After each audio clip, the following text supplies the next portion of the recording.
It is 5:38, and Mayor Holliday won't be joining us. Can you unmute Christine Lewis and all the commissioners?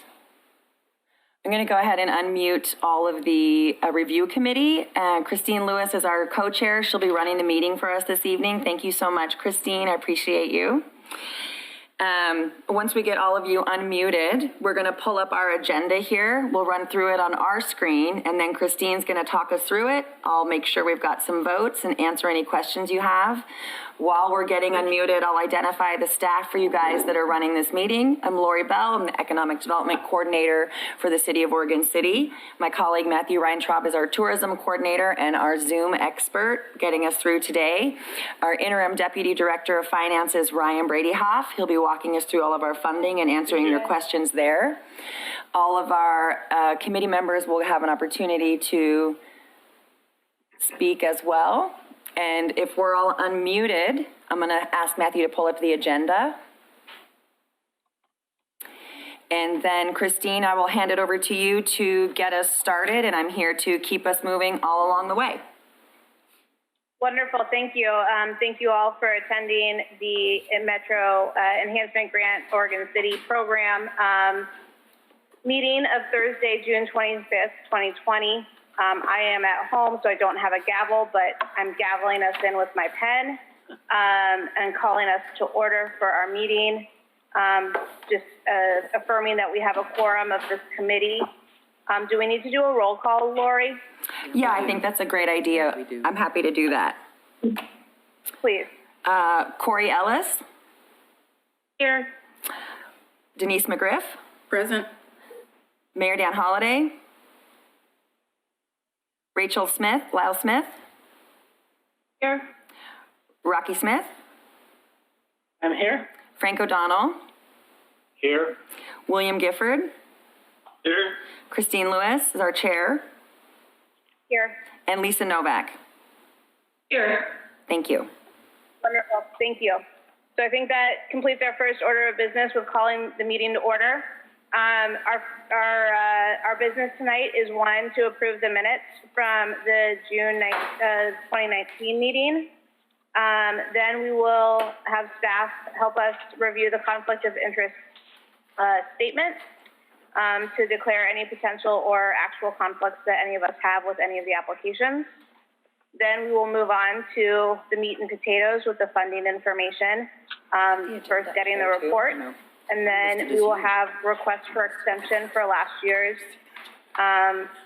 projects and programs. And then we will move on to this year's grant applications. Item 6A obviously lists the proposals received this year, and then we will determine this year's allocations at the end of the meeting and review our exit reports. Okay, does anybody want to make a motion or have any questions about the June 13, 2019 meeting minutes? I move that they be approved as written. Second. Thank you. Have a motion in a second. Call the question. Do we all vote aye, or do we need to do a roll call vote? If everyone votes aye, I'm good with that. Anyone opposed? We can just raise our hands. Yep, aye. Aye. Aye. Aye. All right, thank you, everybody. Passed unanimously, I believe. Can somebody walk us through our conflict of interest requirements? Sure, this is your opportunity as a review committee to identify any conflicts of interest that you may have, specifically if you are benefiting financially from any of the applications that are before you today. Historically, it's appropriate for you to identify any boards or commissions that you sit on that might be influenced by one of the outcomes of tonight's grant awards. So if it's okay with you, I will call on each of you individually to address whether or not you have a conflict of interest. I'll start with Chair Christine Lewis. I don't have a conflict of interest with any of the applications I reviewed for today's meeting. Thank you. Denise McGriff? Yes, I have an ex parte contact. I was at the attending the McLaughlin Neighborhood Association meeting when this project was brought up 2 years ago. Thank you. Frank O'Donnell? I have no conflicts whatsoever with any of these subject matter to be discussed tonight. Thank you. Rocky Smith? I'm a member of McLaughlin Neighborhood Association. That's it. Thank you. Rachel Lyle Smith?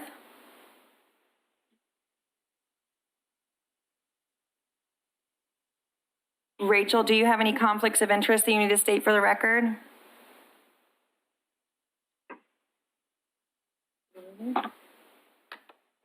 I'm going to move on to the next person and then we'll come back. Corey Ellis? It looks like it's not letting Rachel. I don't have any conflicts, but I am a part-time teacher at Clackamas Community College. I don't know if that matters or not. I thank you for sharing that. I appreciate it. Lisa Novak? No, I do not have any conflicts of interest. Thank you. Rachel Smith, can you hear us? Yes, it was not letting me unmute, but I see the host has changed that now, so. Thank you. Thank you. I am a member of Gaffney Lane Neighborhood Association, and I was present when I believe their project was discussed at that meeting. Thank you. I'll address at this point, too, that a couple of hours ago, the Gaffney Lane Neighborhood Association withdrew their application. So we'll address that as we go in a little bit further, but just for stating for the record. Any other conflict of interest or comments anyone needs to make before we move on to funding information? I was missed in the roster. Oh, I'm so sorry. William Gifford, do you have any conflicts of interest? Easy to forget. Not fiduciary conflicts of interest, but it should be of record that I am a director of the Oregon City Business Alliance who wrote a couple of letters of endorsement. I'm also on the Clackamas Community College Bond Oversight Committee. I'm a member of the Chamber of Commerce, and on the school district bond oversight committee as well. I think that's about the only thing that might be any entanglement at all, but no, there's no conflict of interest there. Okay. Thank you. If nobody else has any other comments, I'm going to move on to funding information. But I want to take a second and see, can you guys clarify if you're able to see, as you're zoomed into the meeting, the agenda posted in front of you? Yes. I don't have it on mine. You can see it? Yes. Because you're not logged into the Zoom meeting. I have the agenda. Okay. Okay, great. Excuse me, Lori. A point of interest is that people that may not know that they can adjust the size of their screen by sliding the vertical bar between the shared screen and the images. So if they want to see that image bigger, they can move it to the right. And if they want to see more people, they can move it to the left. Thank you. I appreciate that. And will we be able to raise our hand with the agenda being presented? Is there a spot to do that? I think, yes, you should be able to see that icon on the lower, but if not, we could do it the old-fashioned way, and you could raise your hand visually, and then I'll just defer to Christine to call on the hands as she sees appropriate, and we will guide and unmute as necessary. Is that okay with you, Christine? That will. Sorry. Unmute. There we go. I will rely on some help. Okay, we're here. We're here for you. So the next item is item number 4. This is where we're going to talk about our funding information. Matthew's going to pull up a document for you here, and I'm going to pass it over to our interim deputy director, Ryan Bradyhoff, and he's going to talk to you a little bit about what you're looking at right now. Okay, thank you, Lori. Good evening, committee members. My name is Ryan Bradyhoff, Finance Department, City of Oregon City. So I'm going to give you some financial information here to hopefully help inform the decisions you'll be making this evening. So starting here with the grant request. As you know, we advertised $200,000 of grant awards. And here's the list of applicants that are requesting grant awards. So totaling this document showing $238,000, but actually we've got, as Lori mentioned, we have an update to this. And Matthew, if you want to pull that update up. Sure.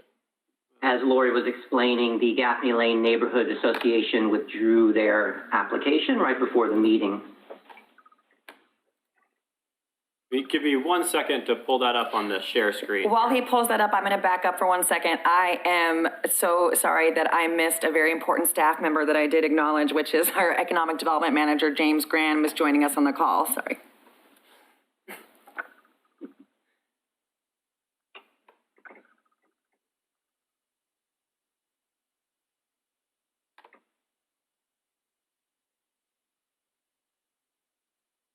While he's doing that, I'll ask one more question of the review committee. Did everybody receive an email from me earlier today with your scoring and ranking sheet individually so that you can make those adjustments?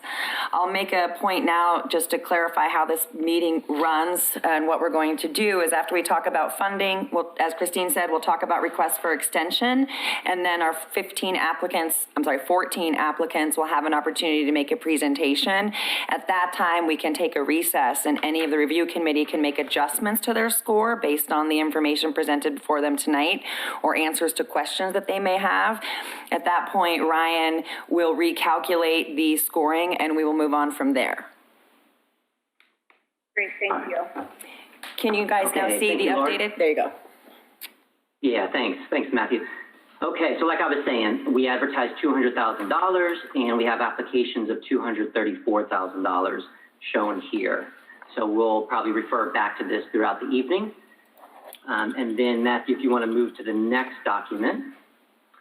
So the next document is our kind of funding summary. So this is the Enhancement Grant Program fund balance. So this is the activity for both the current year and the ending fund balance projected through to the end of the fiscal year, which is at the end of this month, and then a forecast for the next fiscal year.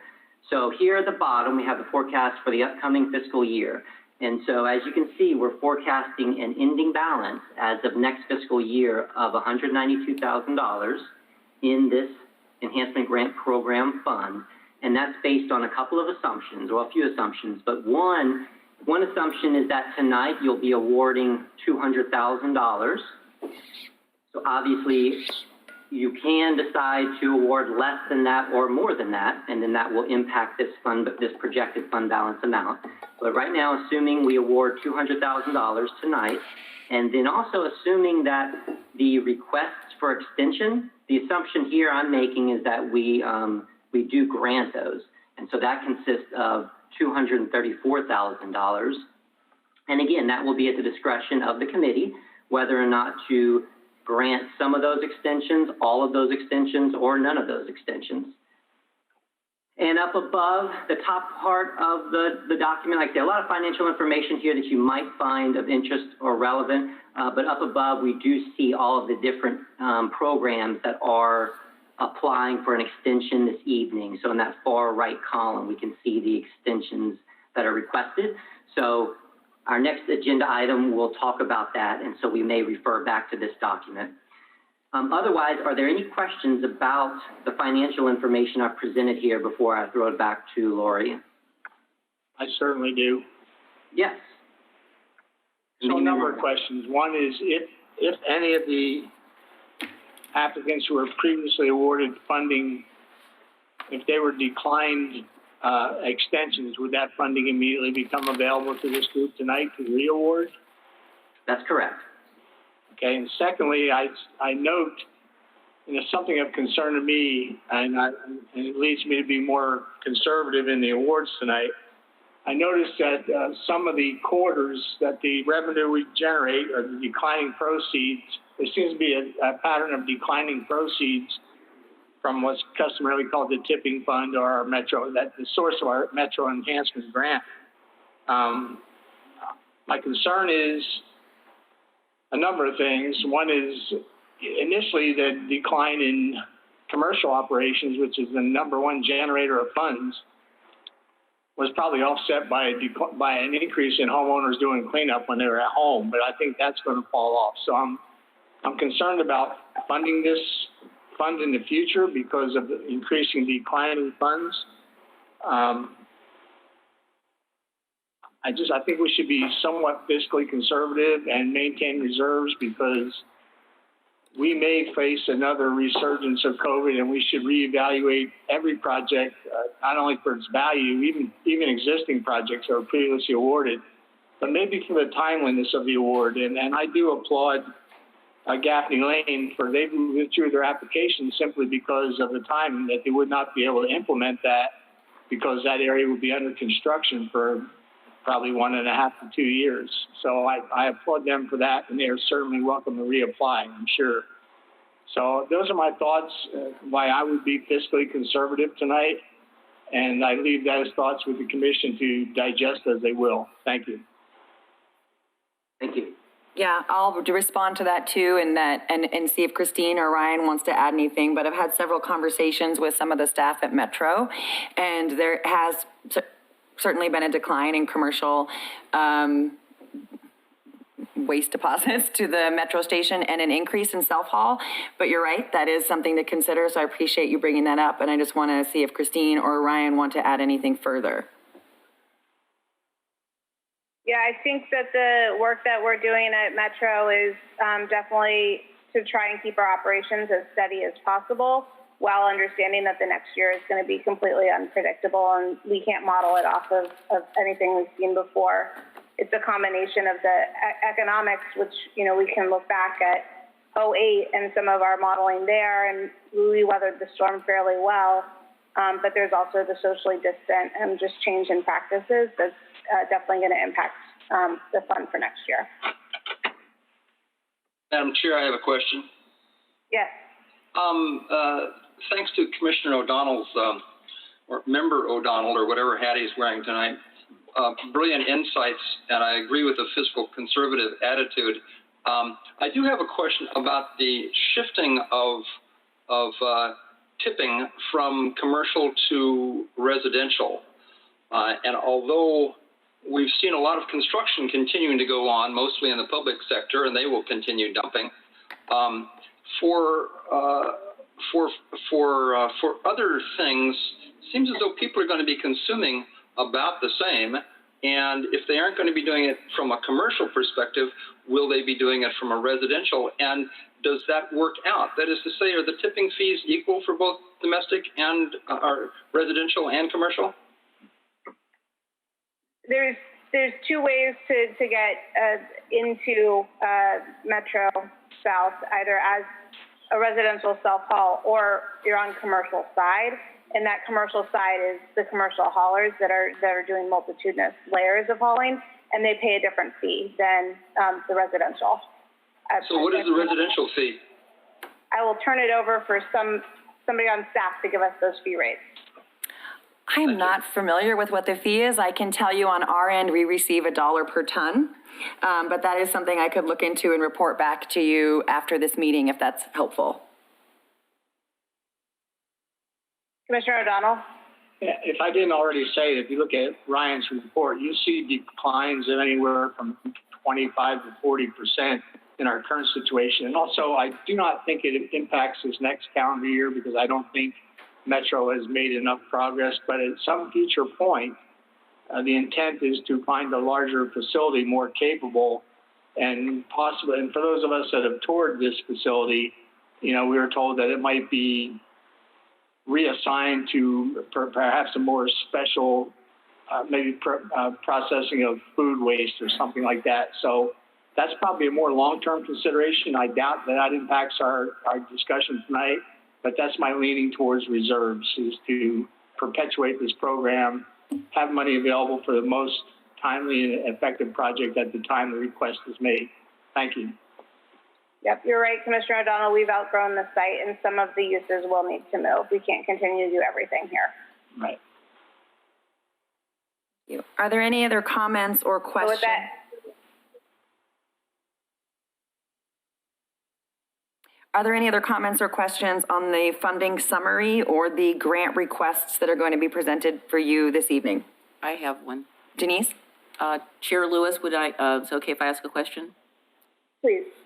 So I had a concern about one of the applicants, and our funding boundary, as I understand, is within the city of Oregon City. Correct. And I believe, unfortunately, one of the applicants, their site is outside of the city limits. For extension or for awards tonight? For awards tonight. Okay. Can we, I want to hear this because I thank you for pointing that out. Is it okay if we continue through with the Oh, no, we're request fine. for I'm just- extensions first? Thank you. Yeah, I just wanted to make sure. I mean, I Yeah. thought that was the case, but I looked it up because I was not familiar with the location. Yes. I will say, in just quick response to that, the terms of our agreement, and Christine, correct me if I'm wrong, are that grants can be awarded to an organization that serves the residents of Oregon City. So for example, we've had discussions in the past with Head Start, who was looking to build a facility nearby, but would be serving our residents. Right. So, but we can go further into that when we talk about the applicants, if that's okay. Sure. Yeah. They may be serving applicants. Yeah. but Where they're located is not. Regarding the outstanding extension requests, any other comments from review committee before we go on and start to talk a little bit deeper about these extension requests? Let's move on to the extension. Oh, Have William? we seen those? Have we seen those extension requests? Matthew's going to pull them up now. I'm going to have to go into the packet. Oh, yeah. Because I didn't Me print too. that. And they're linked in the agenda for folks following along at home. We're at 5A. You can look under the staff report for the work that's going up on the screen.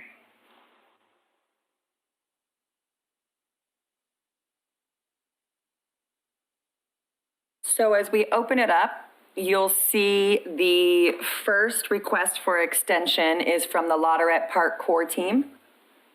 And can you guys see that currently on your screen? Yeah. Okay. I will point out that there are two requests for extension from this organization, one from 1718 and one from 1819. So I think would be appropriate to look at each one of the extensions and see what questions or comments you have as we move along, starting with Lauderette Park Core Team.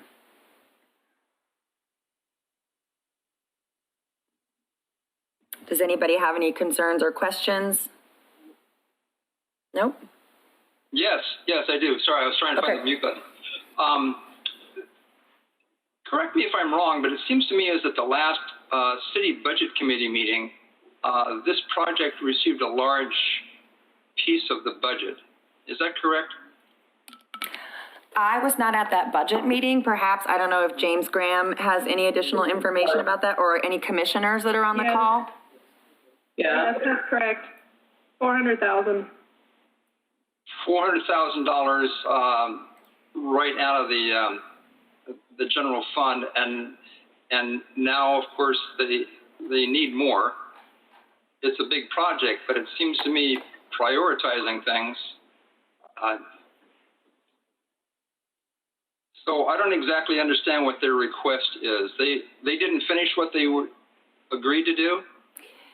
I'm going to Is that see, right? by chance, is Karen Burig on the line? Yes.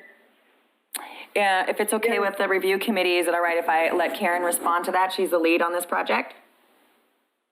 This is what we're dealing with. Well, thank you all for considering this request.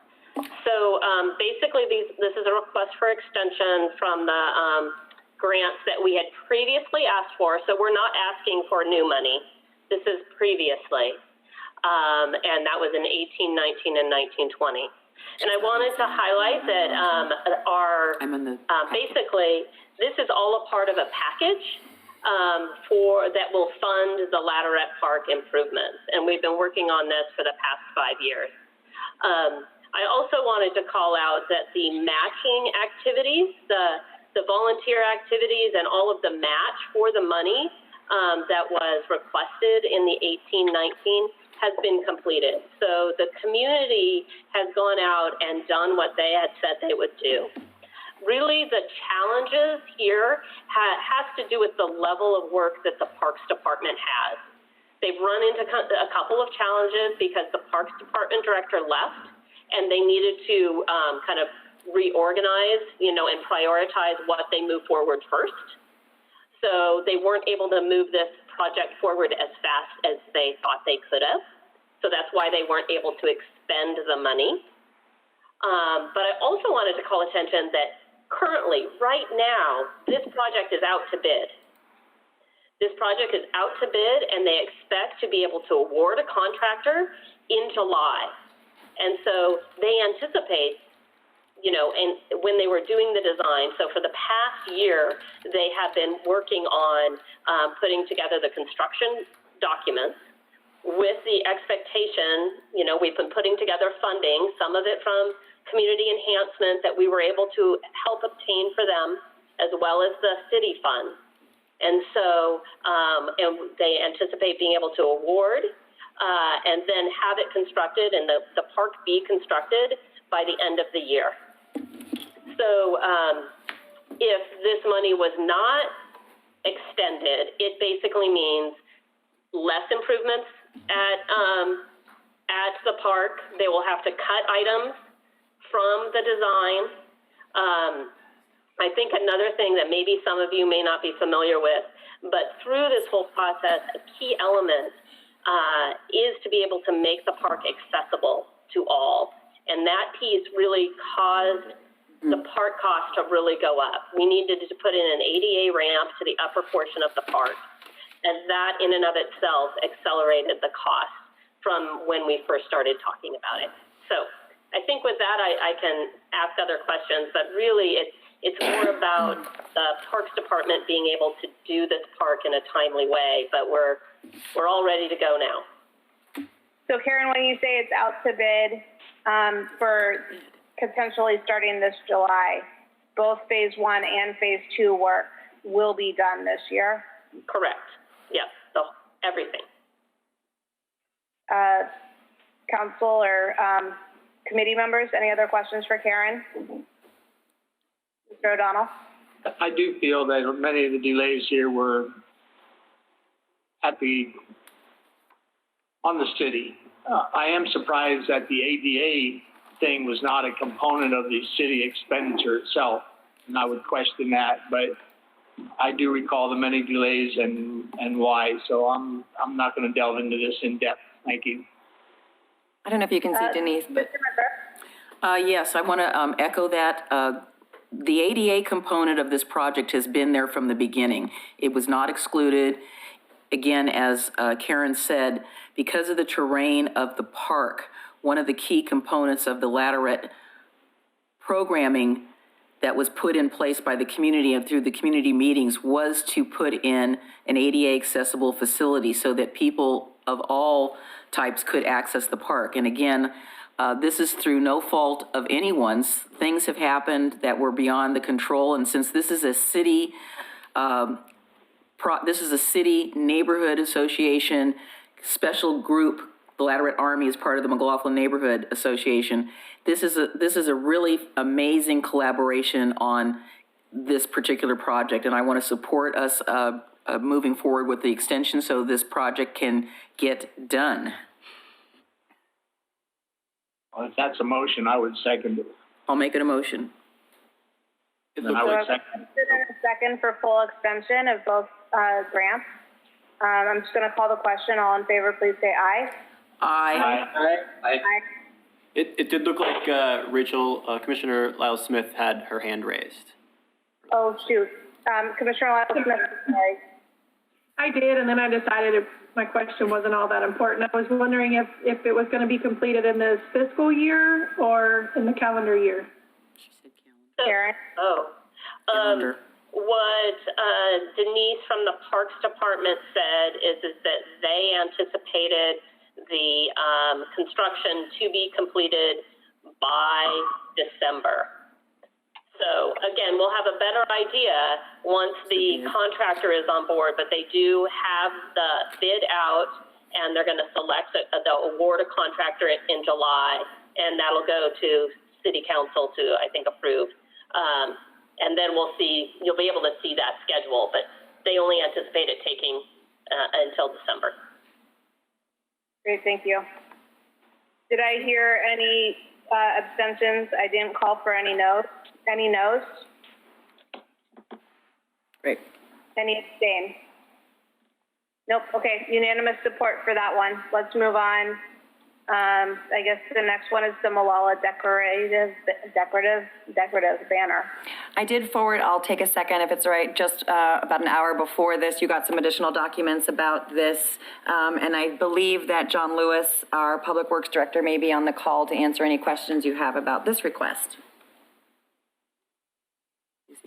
Yes. Any questions? Lori, Yep.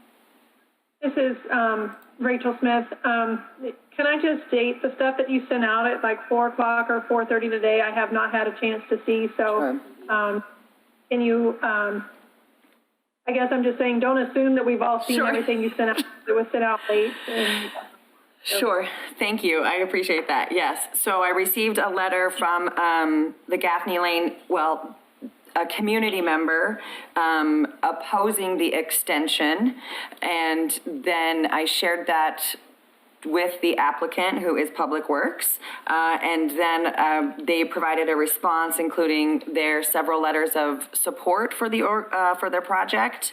And John Lewis again is on the phone to maybe tell a little bit more. I don't want to try too hard to interpret the letter, other than to say that it was in opposition to the extension of this project.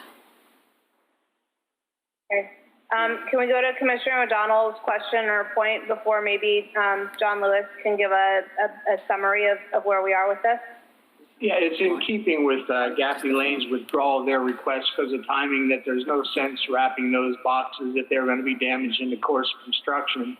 And I believe that construction is forecast to be as long as two years, I believe, and Mr. Lewis can correct me if I'm wrong. And once again, I support this expenditure. I just don't support the timing of it. I mean, I believe we have another year to come back and say, you know, are we closer to doing it and can we implement it? So I'm of the persuasion to keep funds free until we get closer to the point of expenditure. And I believe we're potentially 2 years out. Maybe there'll be another project that presents itself that has more value to the city in that interim. And Mr. Lewis can speak to whatever he wishes. Can you unmute? Yes. John, Mr. Lewis, you're unmuted if you want to make any comments at this point.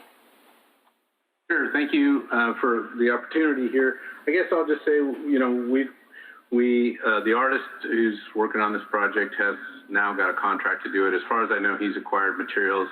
He's planning to take some time.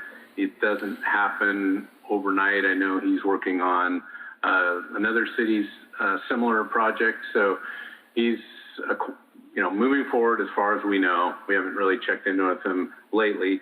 The design work that went into the foundation for this project, all that work is done. It's included. So the contract for construction's ongoing. It's starting very, very soon.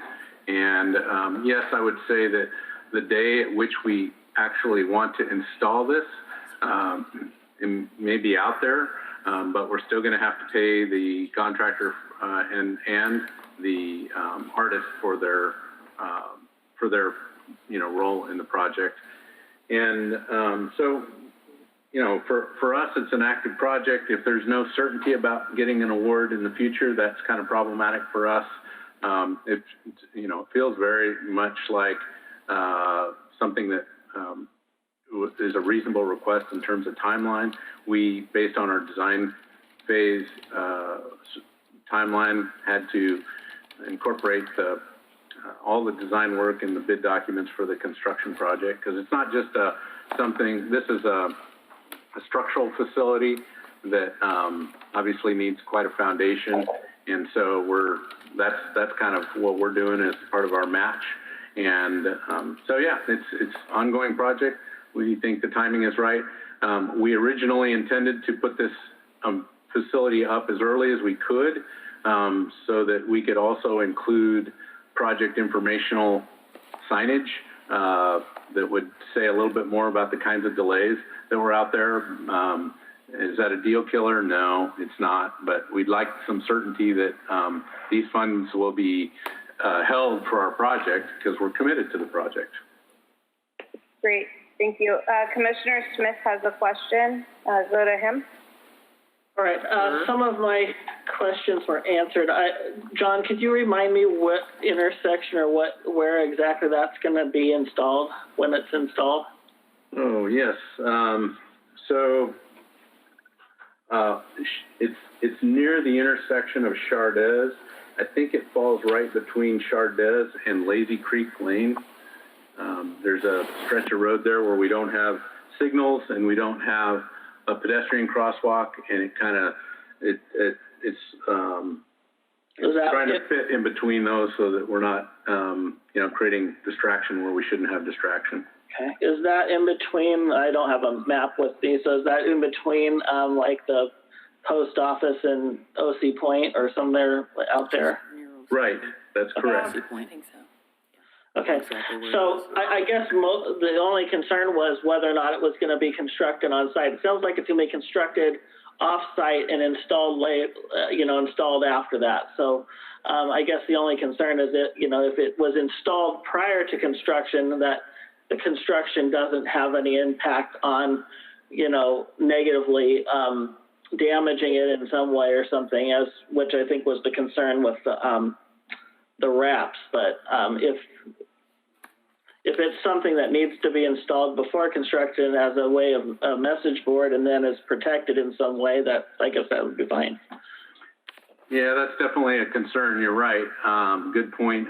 We don't want to get a nice, beautiful facility out there and then have a backhoe swing around and hit it. So we will have to think about that. Great. Mr. Gifford, do you have a question or a comment?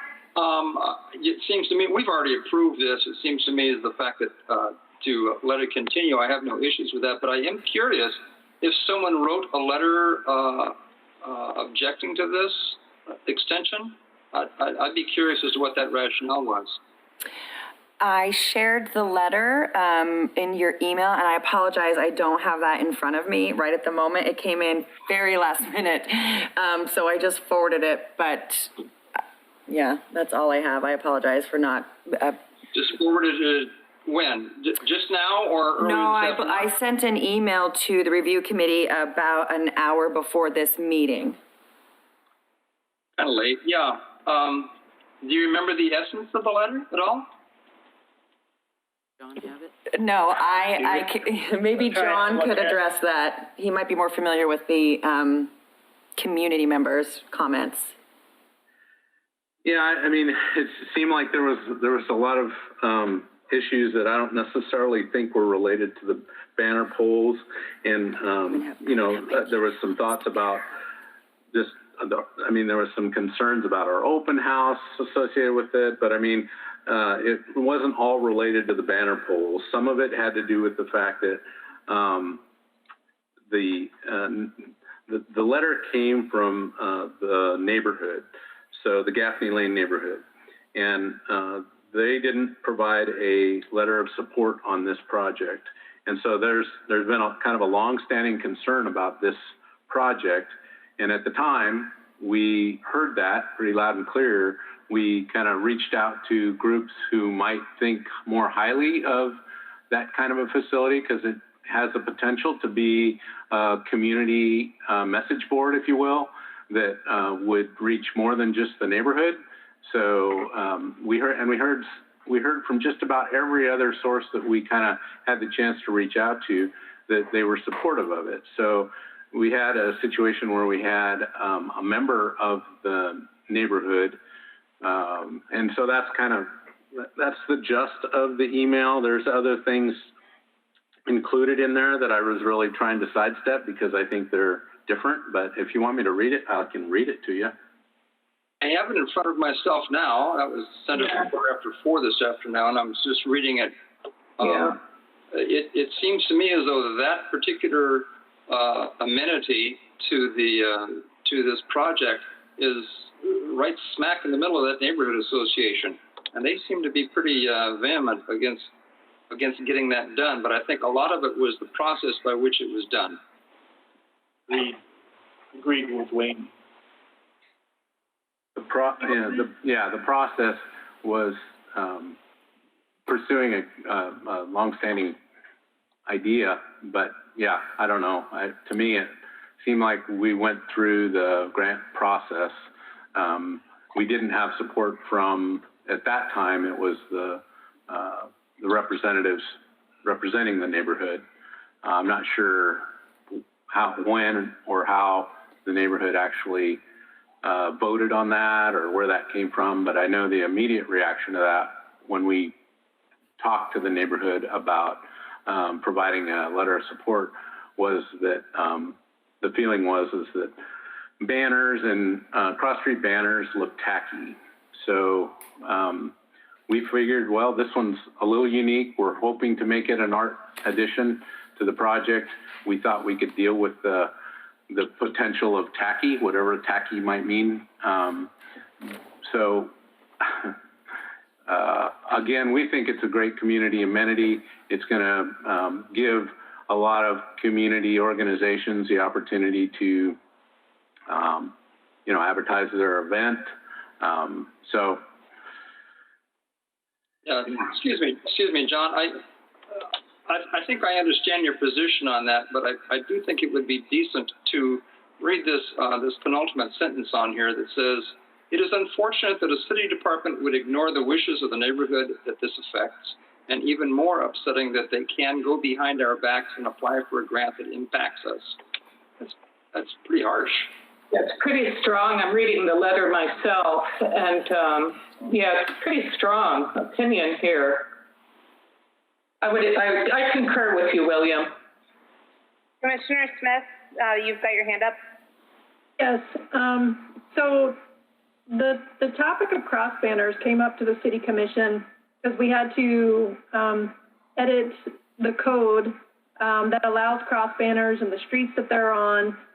We made this a citywide program. There's designated street corridors where we felt like cross banners were most appropriate for traffic that is going through our city. The neighborhood, it's my neighborhood that I live in, I can tell you they have overwhelmingly been unsupportive of the Malala Avenue project.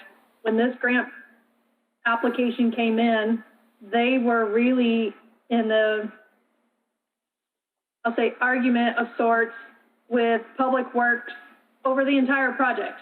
So I wouldn't be surprised I'm not at all surprised that the neighborhood would not support the banners. I can tell you when the City Commission heard this item of banners in general and corridors in which we wanted banners, there specifically, we identified them in our code, included Malala Avenue. So whether or not this project goes through or not, it's been supported by the commission. We've already opened that door to support them because we think there are specific corridors in our community that would serve our community well to have thoughtful placement of banners. We didn't want them all over the city. And so it's a lot of time and effort. I believe we sent this back to Public Works probably a couple times working on this item to make sure we got it right. I think it's a good project. So I think there's a lot of consternation between the neighborhood and the city about the whole project in itself. At that time, I will tell you, they did feel like the cross banner was tacky or wouldn't look good.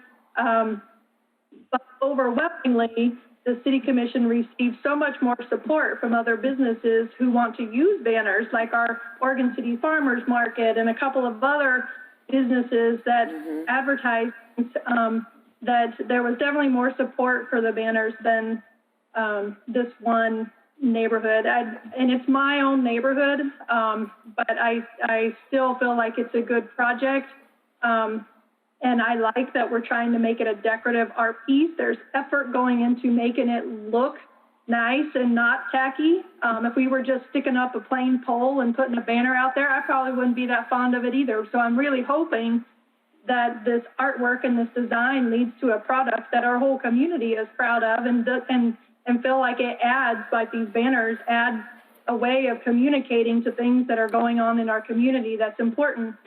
My question for Mr. Lewis is, if we extend this, is this going to be, it sounds like you have work that is happening right now, and therefore you need these dollars in order to fund that work, which is the art and design of the banners and all of that. So my first question is that true? And two, is this going to be completed? How much will be completed in the next fiscal year by the time we reach this time next year? Do you feel like this project will be complete? Or are we going to be back here next year? Because I'm hoping that you're going to say the only thing left is construction for you to put it up whenever the construction on Malala is at an acceptable safety, where we're not concerned about construction. So those are my two questions. When do you think the bulk of this work is going to be done? What's going to be done this year? And are you asking for this because there is work that's going on this project, and therefore we need the funds in order to pay for those services? So, Mr. Lewis, you have those two questions. And then I have Commissioner O'Donnell and Commissioner McGriff both with hands up. So could you please give brief two answers to Rachel? And then we're going to get those other two questions, and then we're going to have to call the question because we've got 5 more of these. So quick answer is yes, we're committed to the artist has been acquiring materials, so he's got some expenses. He hasn't invoiced us for those yet.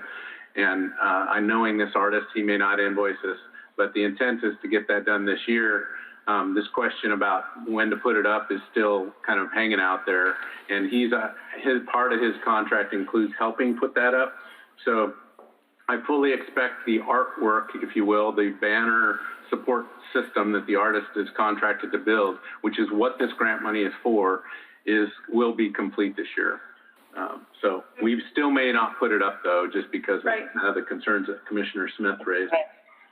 Okay. Commissioner O'Donnell? I think why this committee is struggling with this, Mr. Lewis, we get a report that says $25,000 has been awarded and $0 have been expended in pursuit of this project. And now tonight, Mr. Lewis sits before us and says, well, we've incurred expenses and the artist has incurred expenses, and now he says, well, we haven't been billed any.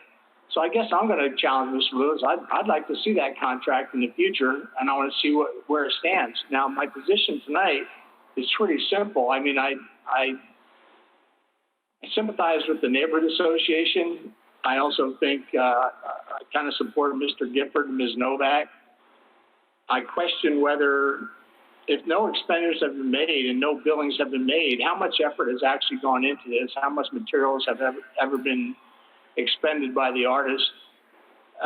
Maybe one solution is to issue a stop work order and pay him for work to date and come back and issue the award next year when we're closer to the event.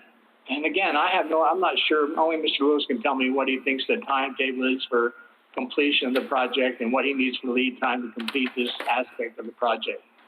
But I'm struggling with the fact that we get a report that says $25,000 awarded a year ago, $0 expended. Thank you. Several that have $0. You want me to respond, or? If you care to, it's up to you. Well, I mean, again, the most of the effort that's gone into this has been done on the kind of the city side with the Malala Avenue project, which is basically the work that's gone into the design work that our contractor is building.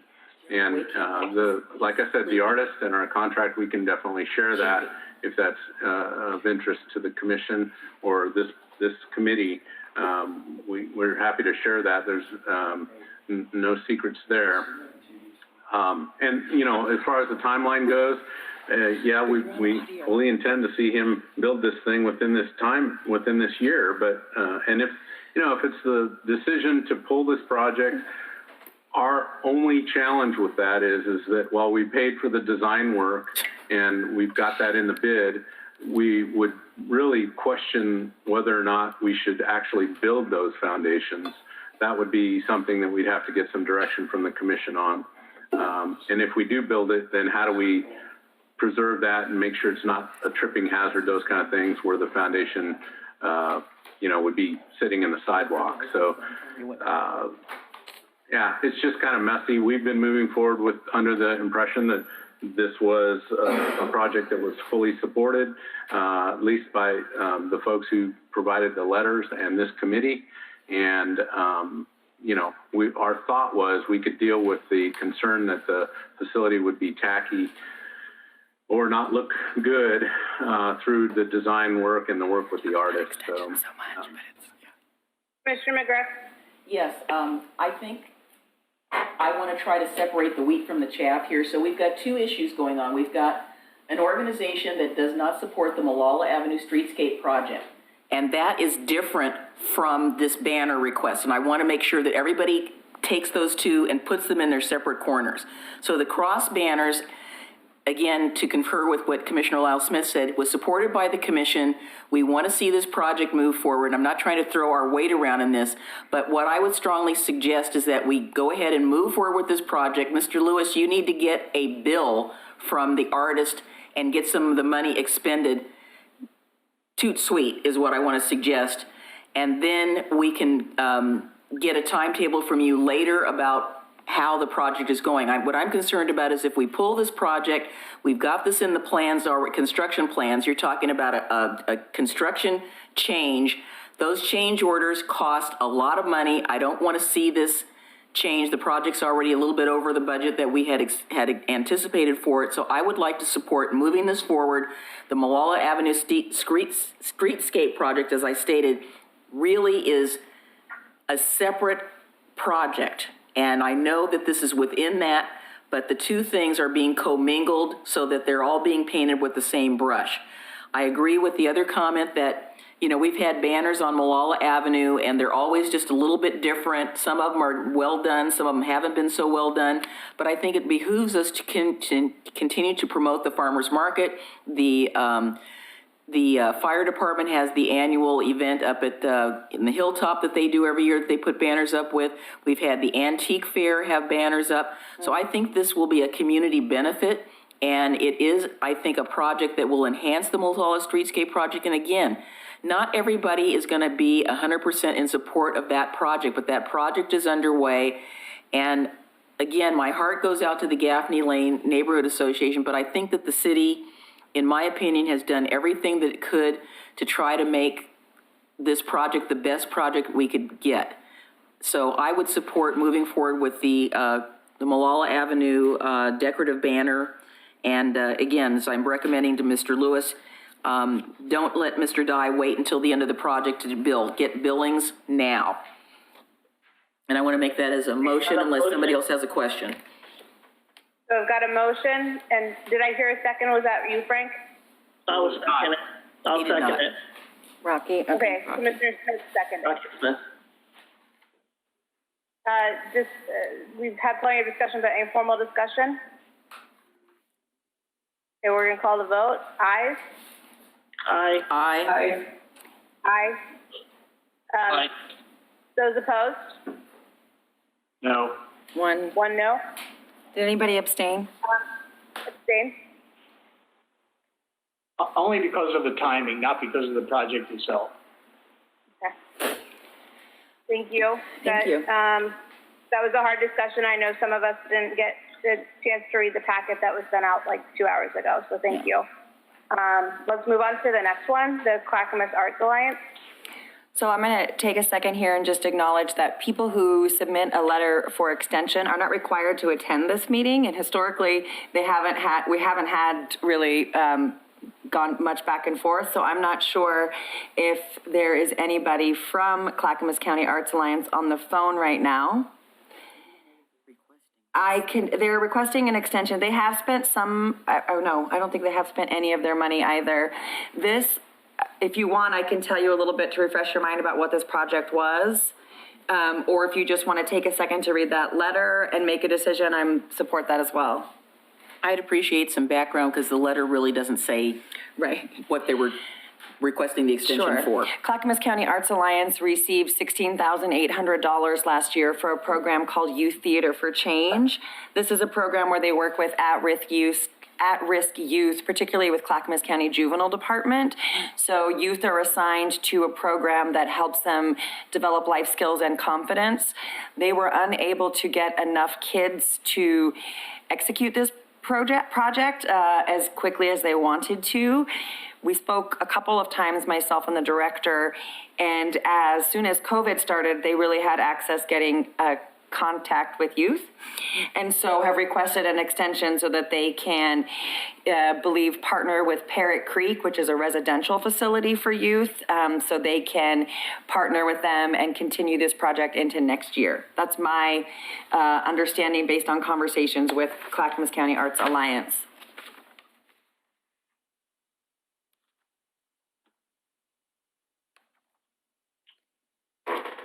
What is the ask?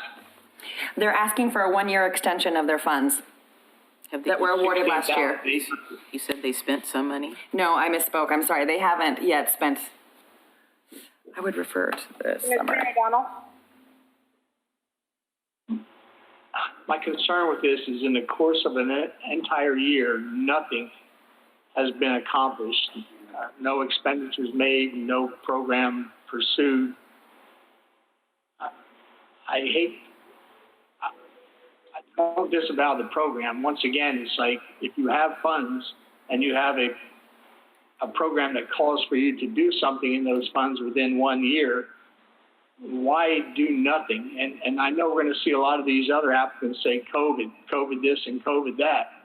COVID hasn't been in effect for a year, but that's not the issue here. My issue here is you've done nothing, and that's problematic to me. I think the program probably has merit. I hesitate to tie up funds when no progress has been made. Thank you.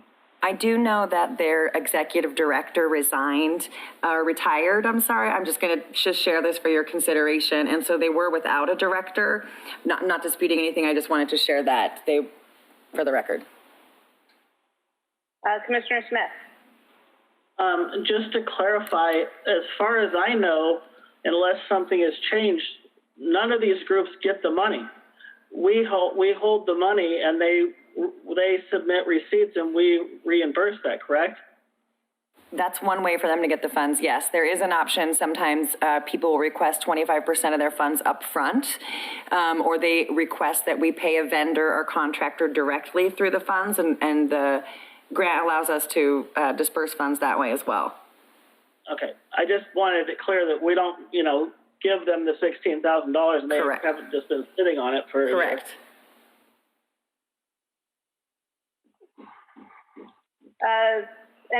Commissioner O'Donnell, just your hand back up.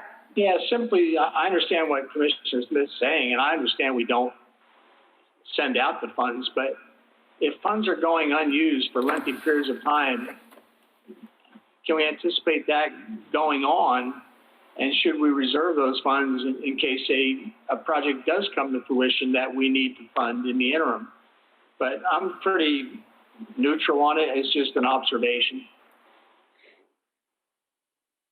My assessment is both the change in executive director, but also just in January hiring their program coordinator. Like clearly there's been some staff transition. I'm sympathetic because it's a 1920. We're about to get back into some years that I think are older. No, they're all 1920. But anybody else have any thoughts or concerns? Oh, Commissioner McGriff. I would say that I concur with Commissioner O'Donnell. I'm not unsympathetic to this, but what I don't see in this memorandum is any detail about what they have done to date. And then there was something in here about, we're talking to you about providing an alternative proposal. I don't, it's just a little bit convoluted as to what has happened. So I guess I'm in the same boat with Mr. O'Donnell. Mr. Gifford, and then Commissioner Smith. Oh, I was going to make a motion.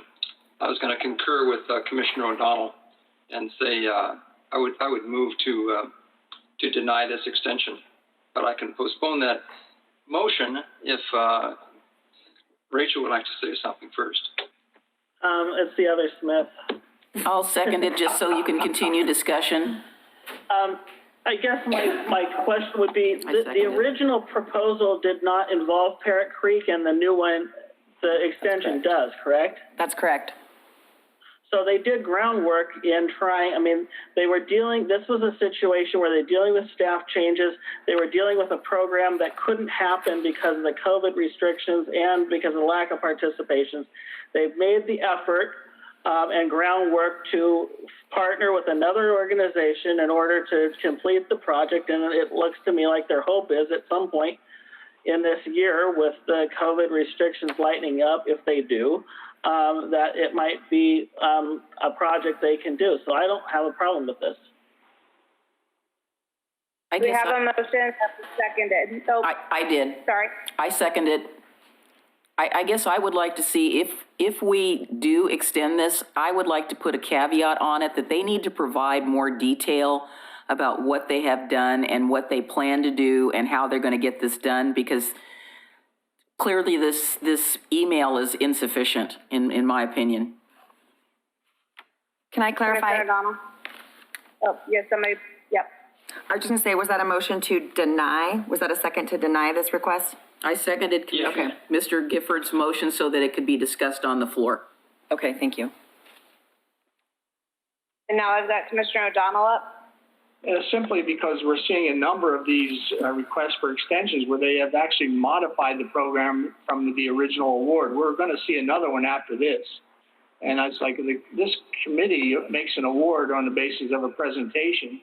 And then maybe depending upon the amount of modification, does it become something different or not? So a consideration for all of us. Commissioner Smith, is your hand up again, or is it our technology? No, it's not. Okay. Which is, yeah.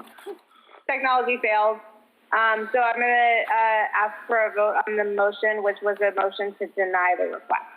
If it's okay, can we go one at a time so I don't miss anybody? I'm afraid if I do this as a Well, group. you need to do roll call. Yeah, okay, thank you. Roll call. Everybody's names. Yeah. Okay, so this is a motion to deny the request for extension. I'll start with Rocky Smith, No. Corey Ellis,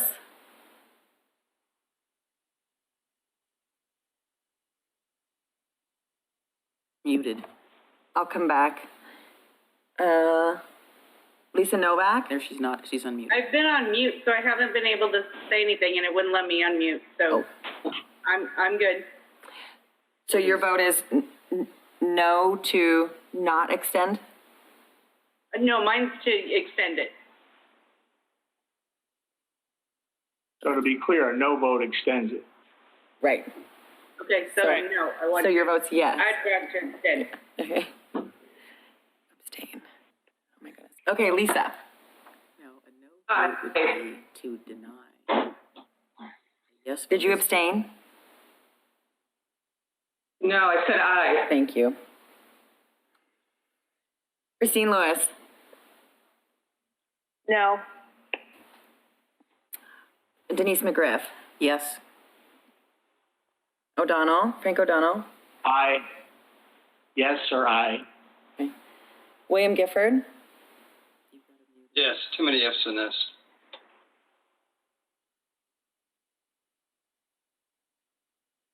Did I get everybody? Corey. Did you get Rachel? Rachel. No, Rachel. I'm so sorry. Rachel L. Smith. That's all right. Aye. I believe that motion passed. It does. I have 5 yeses and 2 nos. Okay. So we denied the Clackamas Community Arts Alliance extension. The next one in front of you is for, could you scroll that down, Matthew? Wait, scroll back up. Is Clackamas Workforce Partnership, the Connect to Careers. That is their explanation and update there in front of you. I'm not sure if anybody is on the call, but we'll take a look from Matthew and see, is there anyone there? Amy Black or? Yeah. Hi there. This is Amy Black with Clackamas Workforce Partnership. I am on the call. I'm here with Molly Alshire, who's been implementing the program. So I'm under her name. Thank you. Do you want to speak a little bit to your request for extension, Amy? Absolutely. And I'm hoping this laid out pretty well what's been completed so far, and then the shift we'd like to make. In the before, we had made some of the, although the extensions for a pretty significant amount of the grant, we had made really good progress, we felt, on meeting our deliverables. So one of our deliverables was to train, essentially what we're trying to do is get work experiences to Oregon City youth, some high school age youth, so that they're able to explore careers, think about what path they want to take after high school. So part of that is a curriculum called 21st Century Skills, and our goal was to train 5 instructors. And we actually were really excited. We got 27 people trained in that, and they have been working with kids at CASE. Over 100 kids have been taking components of that. We had, so those two pieces were really underway. We had a few events. Another piece we were really trying to do is get career pathway information out to the community members. We were getting to where we wanted to go before COVID happened. I mean, I would say we had sort of plumped up some bigger events towards the end of the year. And so those numbers were not yet where we wanted them when everything shut down. But we've been working in the meantime to kind of reconvene. We've spoken with folks at CASE. We've then spoken with 2 other high schools. We want to, basically the conversation before all this happened was just helping them with kind of developing a toolkit for how to support kids with job exposure, work experiences. Now the issue with that is the risk, the safety risk and concern. So what we wrote in here and what people are interested in is doing that toolkit, but shifting to have to support them around how we do that online or in a safer way. The second piece is that the 21st century skills training has not been adapted to be completely done online. So we would like to shift some of the grant to get that course to a place where it can just continue to go forward online for the trainers. I guess so that's kind of the gist of what happened during the year and why we're requesting a continuation of the funds. Anybody have any questions or comments for Amy? So let's start with Commissioner Smith. Oh, Lyle Smith, sorry. So my question is, if I'm reading the overview correctly, has only $1,400 out of $34,000? Is that all that's been spent? And essentially, there's still $32,000 worth of activity still to be completed. $12,000 has been spent, and $32,000 remains. I'm gonna look at my funding summary. That's The not paperwork the says, yeah, the paperwork says the grant was for $34,000 and 33,400. Yeah, the numbers are adding up. 3,400. Yeah. That was 44,400, I believe, was the amount. Yes, the original award from our end that we've been tracking is $44,400, paid out $11,000, which leaves $33,400 outstanding. That hasn't been, what we have invoiced and spent $11,000. If you want, we could pull up the summary, but this is, no, it's fine. I was just confused and not understanding because it had sounded like she had actually done a decent amount of work and moving this program forward. I just couldn't make the numbers align. So it sounds like you actually have spent, a decent amount of the money to at least try to get it off the ground. And then it's that the revised proposal, I guess, is $32,000. That'd be for the remainder of and I'm not sure why that number 33,400. I think there was just a number that got misprinted, but yeah. So basically the amount that is remaining that we haven't invoiced for is 32,000. So we're asking for those funds to be available for 2020 through 2021. I'll just chime in here for accuracy, though. On our end, I'm sorry, Amy, we have on our end that we have paid out $11,000. So the remaining funds from our accounting is that are $33,400. So I know it looks like there's a discrepancy between what we have outstanding in your grant and the amount noted in your request, but.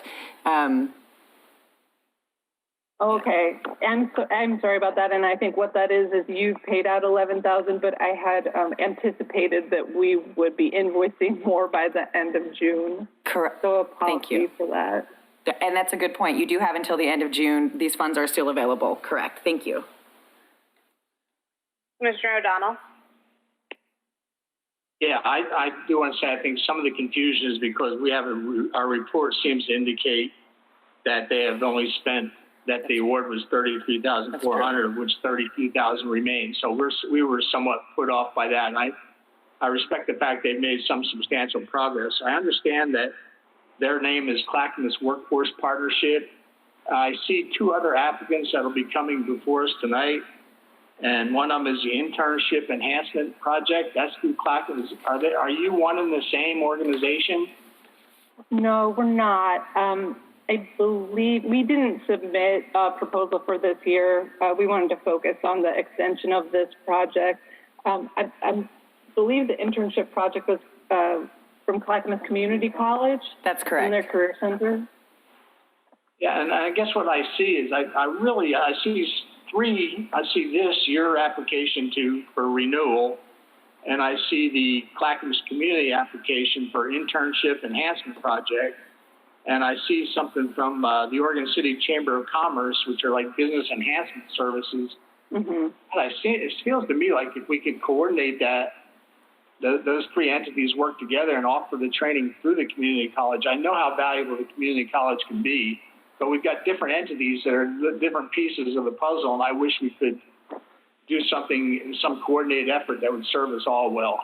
Right. We actually work really closely with Clackamas Community College, and I think we actually wrote a letter of recommendation for that proposal, just talking about how we would be able to link up and partner. Mm-hmm. I think that the focus, we're really focusing on what's happening in the high school, and not to be putting in a vote for another grant, but their work would really help their career center there with internship planning for their students.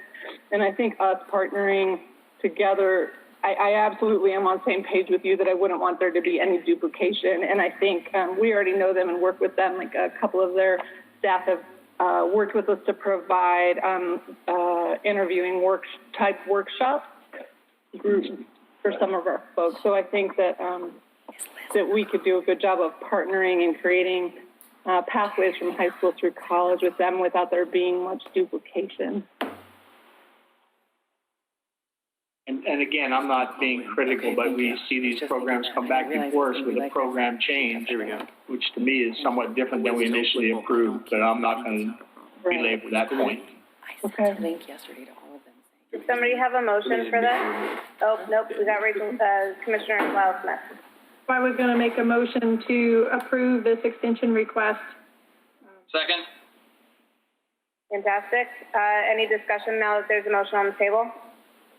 Question? Please ask your question, Commissioner. No, calling for the question. Calling the question. Oh. All in favor, please say aye.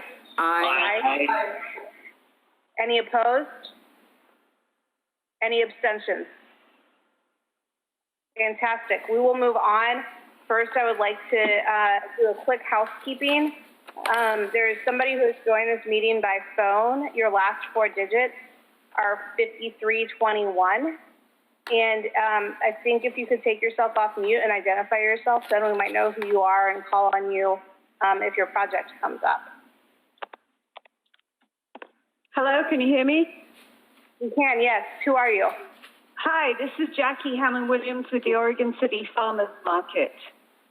Wonderful. Okay, we'll get to you in a little bit. Thank you for letting us know who you are. We'll put you back on mute. Thank you. Okay, cool. Thank you. Thanks. Let's do the Downtown Oregon City Association's placemaking request for $24,000 from 1920. I believe Liz just called in. She's the executive director of Downtown Oregon City Association. She can now unmute herself. Liz, are you unmuted? I am. Can you hear me? Yep. Yes. Perfect. Okay. So we are asking for an extension. We've spent a little bit more than half of the money so far. We did hire a full-time employee to put on the summer days, first city celebration, the 5K last year, all sorts of things over the course of the first 6 months, July through January.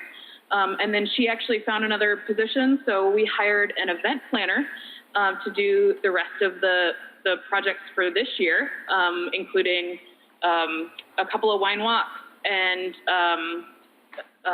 First City Celebration again.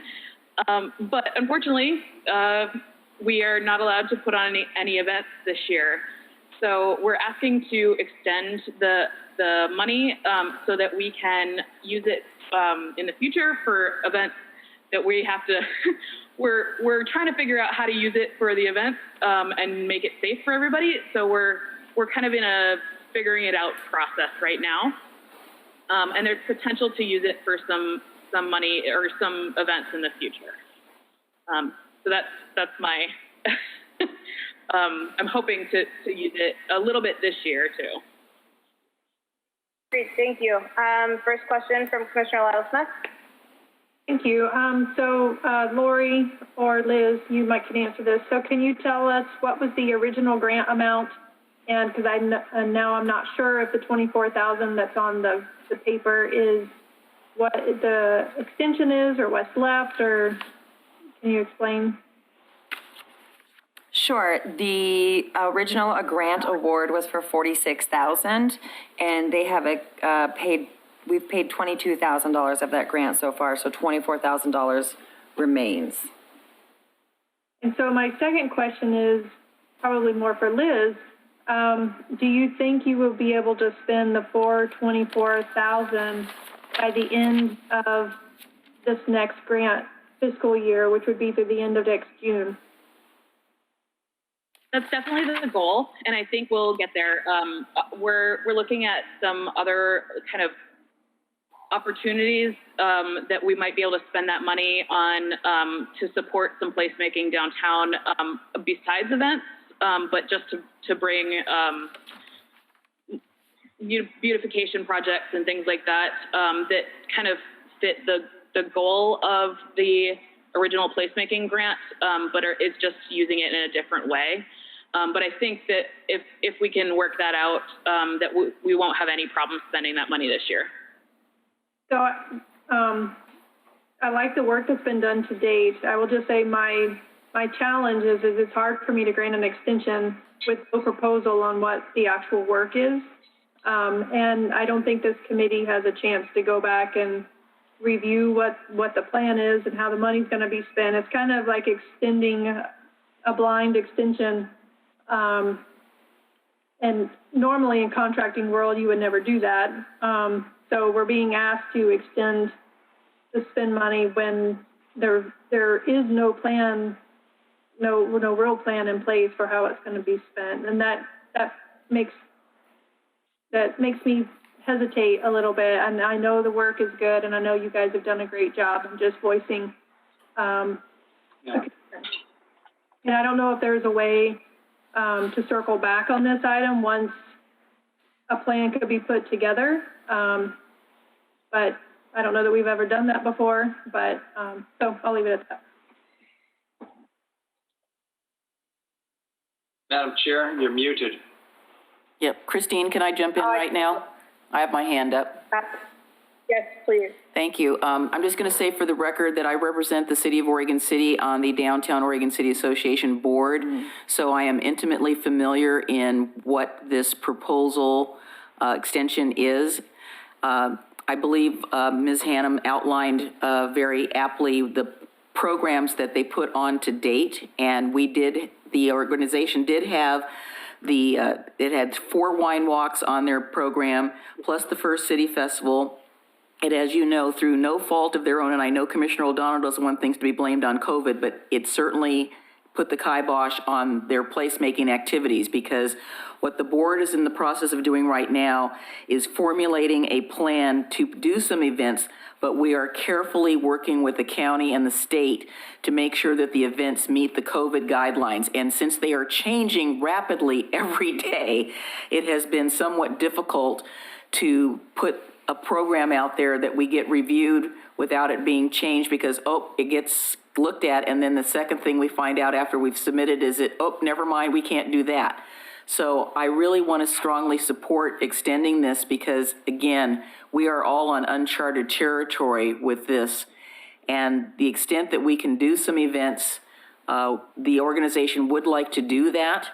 Right now, the requirement is it's 25 or less, and there's a time limit in terms of the hours that you can do it. So they are working with some of the downtown vendors to find out what might be acceptable to them.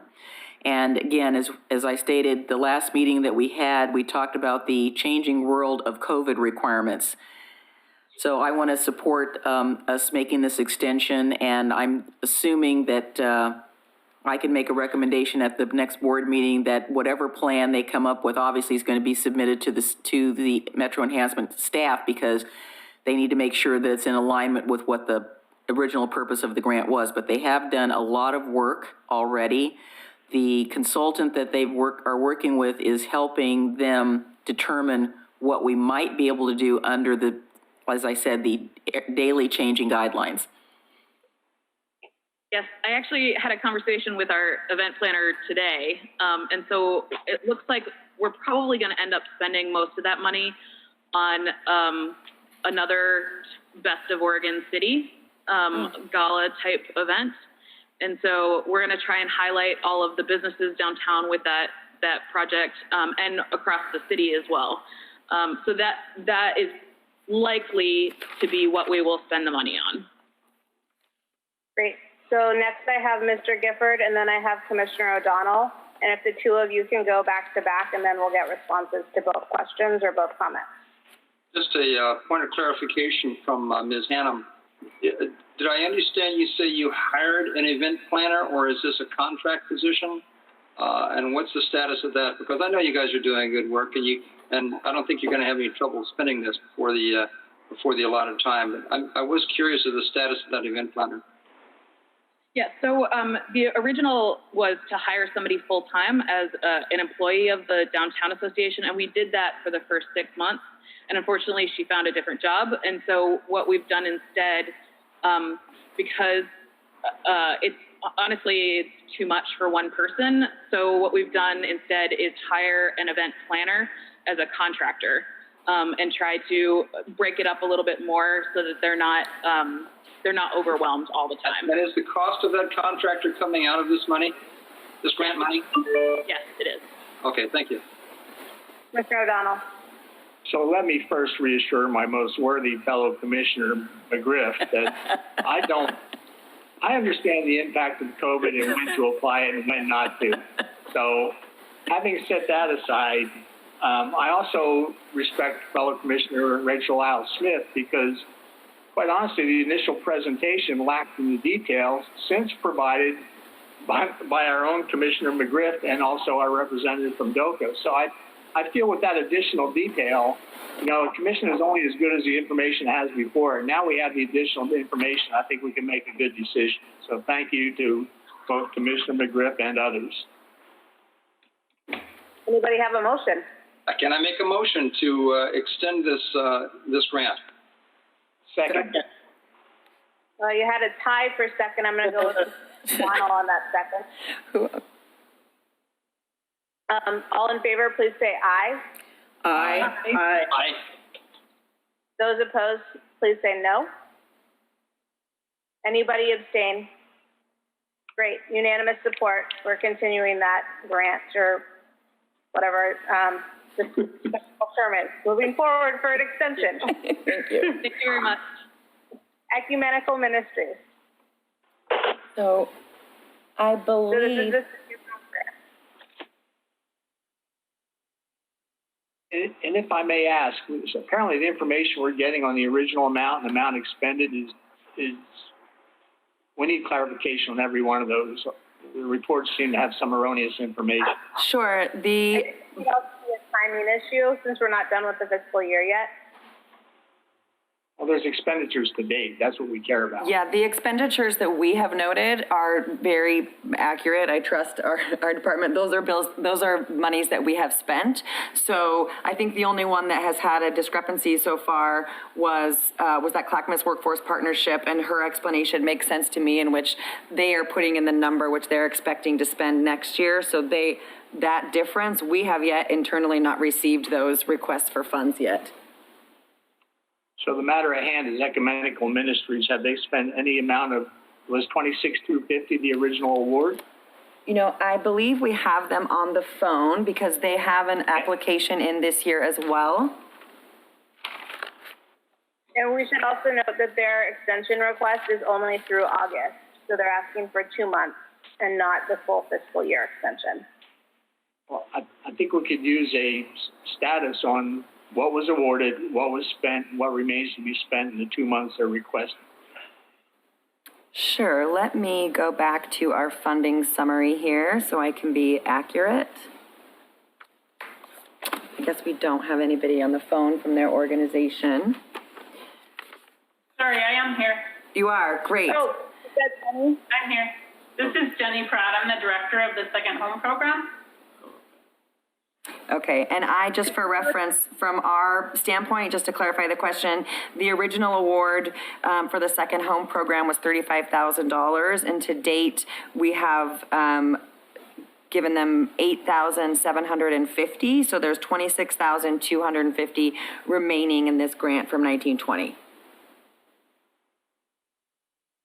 I'd be interested to know how they propose to spend that in a 2 month period. That's a good question. Thank you. Can you hear me? Yes. I'm sorry, my neighbor just started his lawnmower, so I'll just try and speak clearly. Is it light outside? We don't necessarily know that we would spend the entire $26,250, but we wanted to be respectful of your funds and your time, and asking for an extension seems like a gift to us to be able to continue the work. So we thought that August seemed reasonable, especially since we're asking for a grant for the current school year, which would start in September, but the work would start in July as well. So there would be some overlap. So we don't necessarily think we'll spend that much, though we might, but that's what's remaining. And that's why we asked for the extension through the end of August, just out of respect, and it felt like that was reasonable for us. If I may. So what you're asking is for us to leave the current $25,000 in the award to you, or the current $26,250, and then you're before us again tonight for an additional $25,000. Is that correct? That's correct.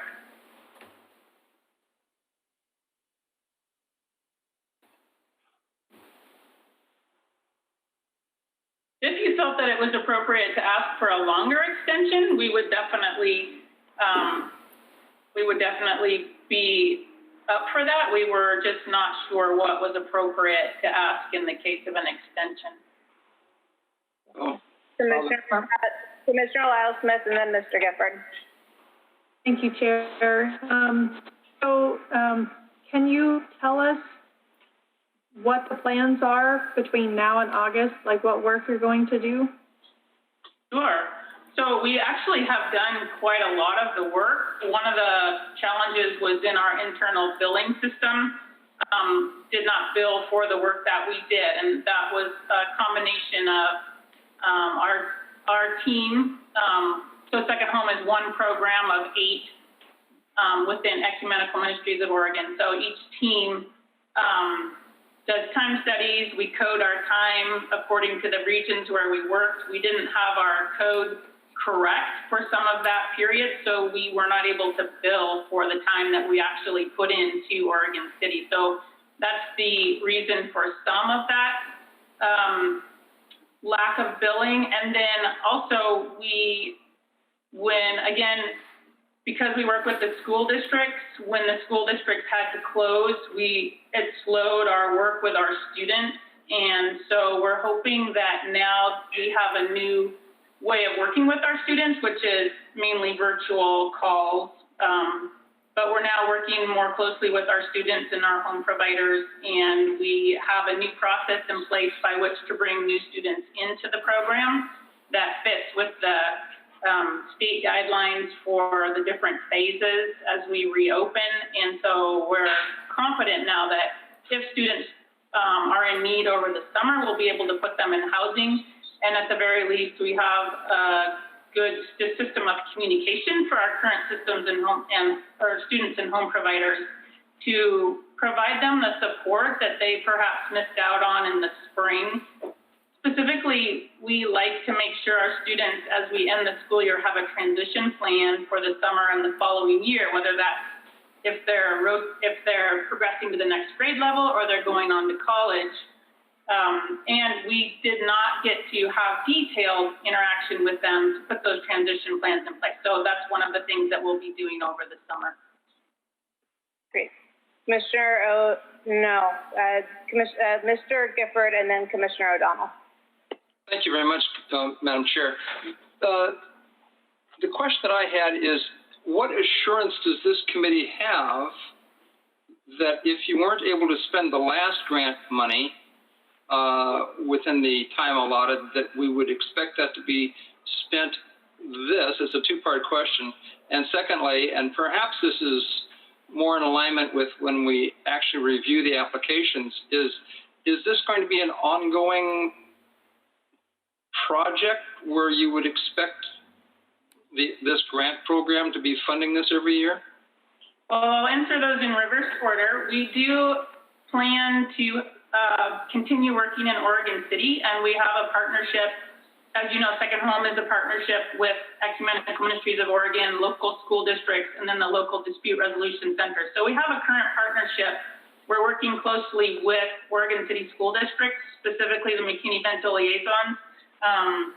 Mary Ellen Winterhalter is the McKinney-Vento liaison in Oregon City. As well, we work with Clackamas Resolution for our dispute resolution center. So we have a partnership there, and we've established new partnerships with other organizations within Clackamas County for the benefit of Oregon City students. So we do plan to continue the work for the sake of the students. Whether or not you continue to fund us, I guess that's up in the air, but we do plan to continue the work. And then as far as assuring you that we can spend the money next year, I'm confident we can, because as I said, we did the work that would equate to the grant that you provided us, the $35,000. Part of our problem was in our internal billing system and the coding of that work, so it wasn't billed. We did the work, it wasn't necessarily billed correctly. So from here on forward, we are correcting that problem and we'll be billing correctly as we move forward. And some of the money was billed. And then, like I said, as you can see in the paragraph in our email that we sent, we had kind of an intersection of a variety of situations. One that was that I was on sabbatical February, March, and April. So I wasn't there to correct this problem and highlight it to our billing staff, as well as when COVID hit, we had to change our focus from everyday operations to a more emergency operation for all of our programs. So everyday billing took a back seat for a little bit, but we are back on task now. Great. Commissioner O'Donnell? Ms. Pratt, can you tell this committee, do you tonight have the amount of the unpaid bills that you would like to fund out of the remaining source of these original funds?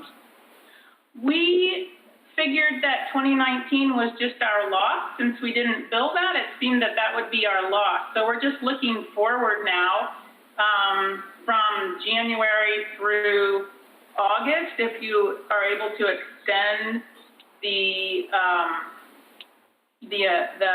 grant period for us, we do think that we can bill for the time that has been spent in Oregon City. I do not have an exact figure for you tonight. I'm sorry. My concern is any business entity, whether it's nonprofit or for-profit, they rely on an income expense transaction month to month, and it's concerning to me that we don't know where you don't know where you're at even. So.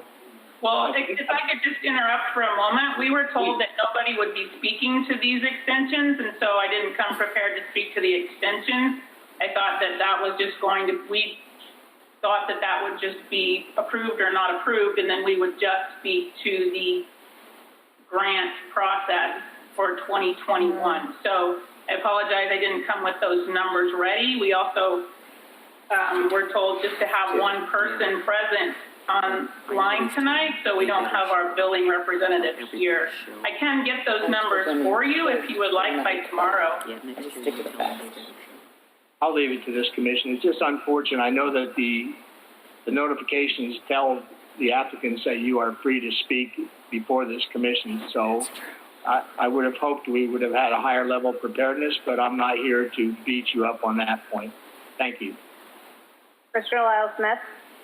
Thank you. So I guess where I'm at is that I feel like right now, Ecumenical Ministries or Second Home, whoever's doing the invoicing, can still invoice us from January through June expenses, and that would still come out of the grant money that remains. I see Ms. Bell shaking her head. Yes, I believe that's the case. Yeah. And therefore, I'm inclined to not approve this extension and then move on to the grant. That's the second grant that we're going to talk about later and evaluate it on its own merits and just move forward. That would be my proposal and motion. I'll second that. Everybody seconds it. Okay, somebody seconded it because we all seconded it. Any discussion? Question? All in favor? Yes, McGriff. Calling for the question. All in favor, please vote yes.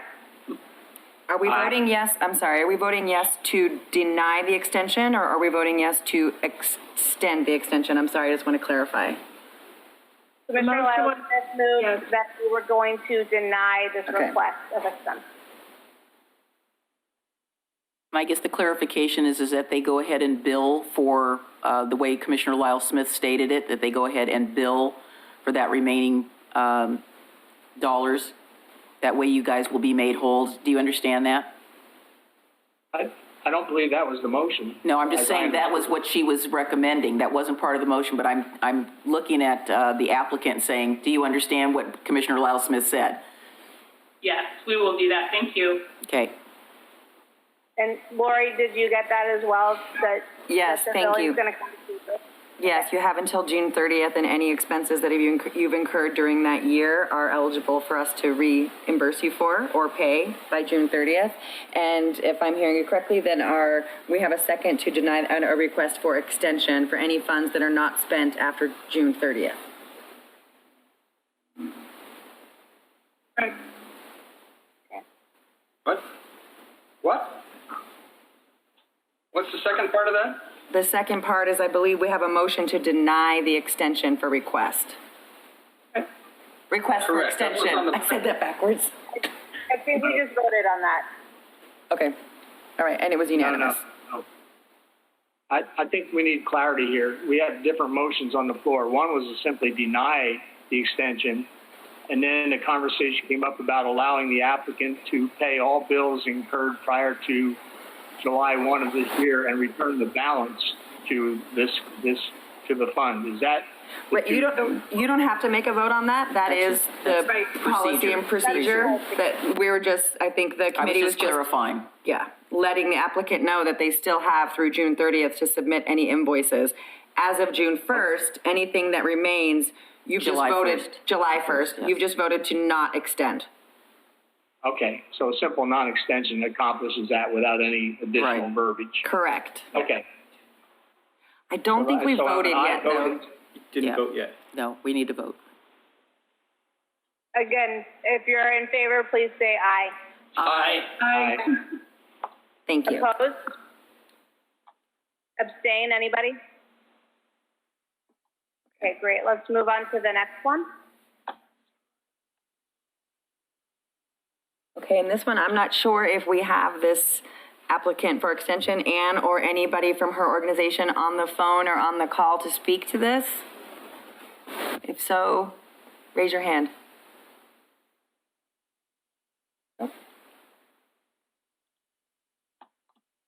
I will just confirm that all applicants were given a link and told to be available for questions. Nobody was required to be here for their extension of request, but just for the record, they do all have the link in to be here and participate tonight. Okay, so this is Village of the Falls, and their 1920 extension request is for $19,470. And Lori, can you remind us what full funding was and what portion of this that is? Sure. 1 second.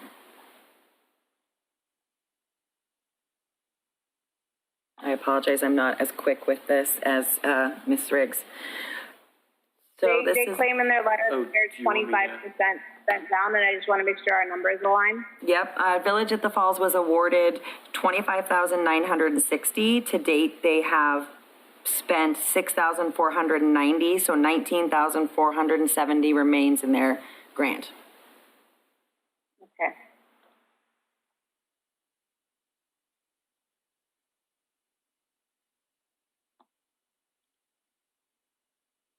Any discussion of this? It seems as though they had just kicked off in March and COVID hit. they have some momentum. They've spent some of their funds, but they're stalled because of COVID. I'll move to extend. Okay, we've got a motion. I move to extend. Do I have a second? I second. Thank you, Ms. Ellis. As seconded. Discussion? I have a question for Ms. Bell. Sure.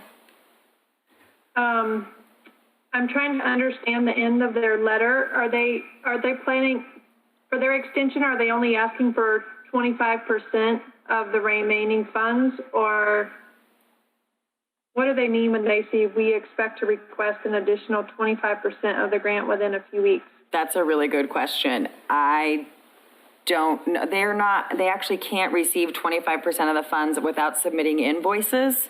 So I haven't had any additional discussions with them about what that looks like, and whether they intend to send invoices for expenditures they've had, or if they are looking to get a contractor paid directly, possibly. That's 25% of their 19,000.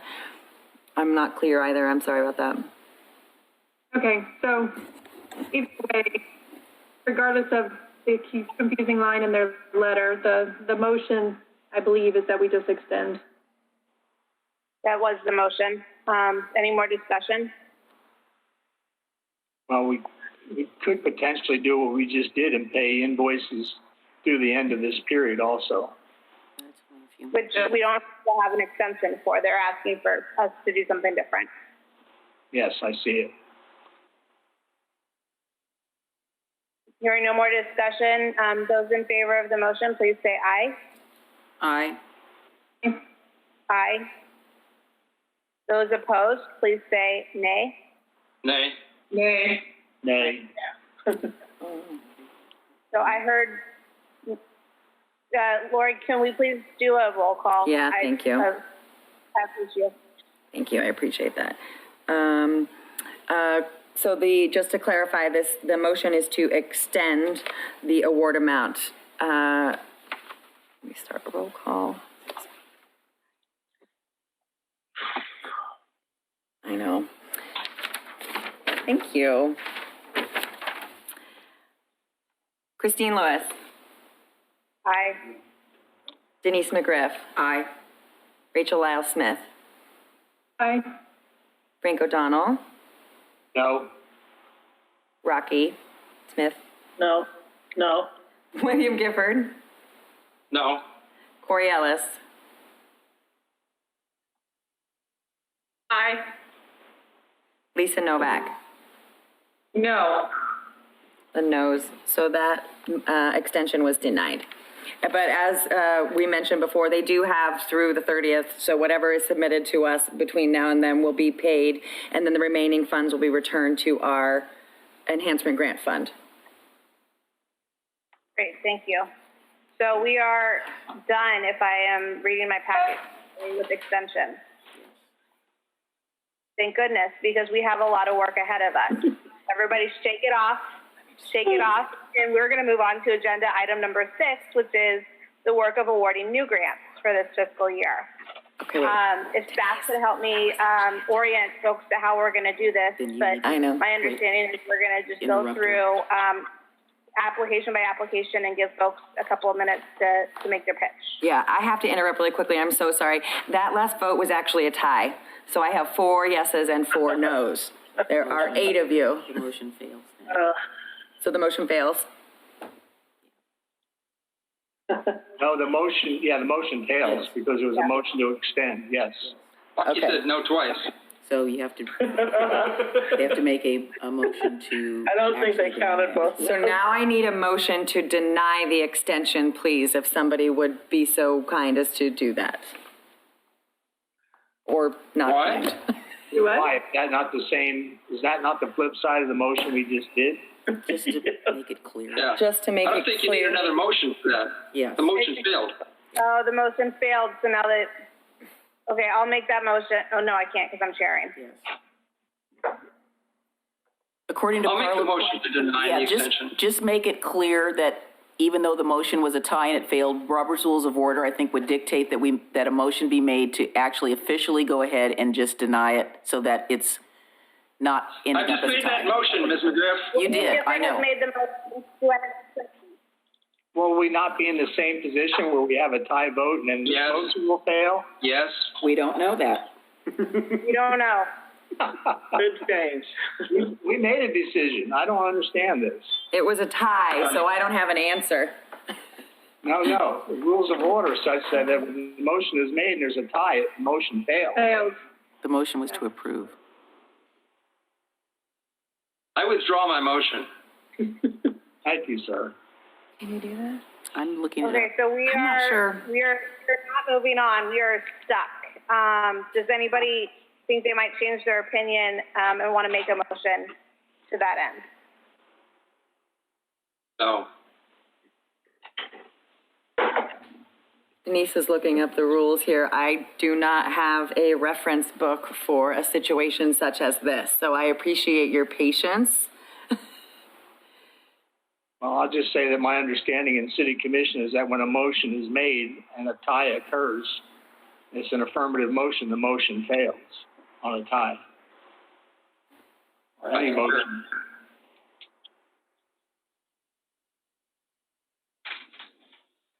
I'm getting there.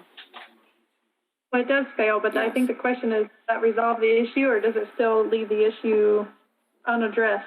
Okay. I think it answers the A question. tie is The motion considered, was- a tie is considered a defeat. Okay. What happens when a motion does not pass?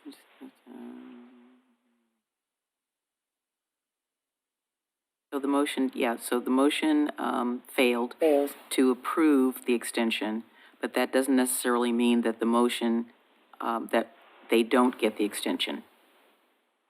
No, the not? motion failed, Denise. Yes.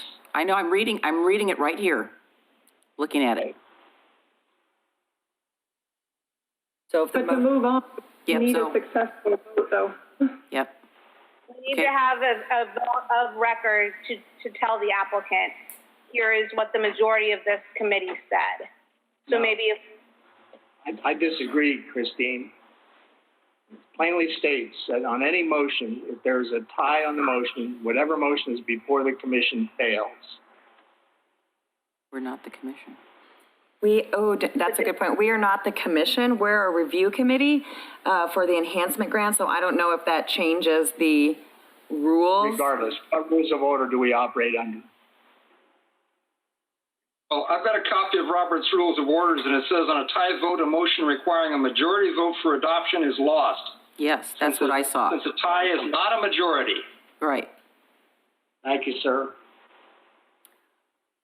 I'm going to defer to your guys' expertise in this, and even Christine, maybe as a metro because it's not a commission, city commission, this is actually a metro enhancement grant.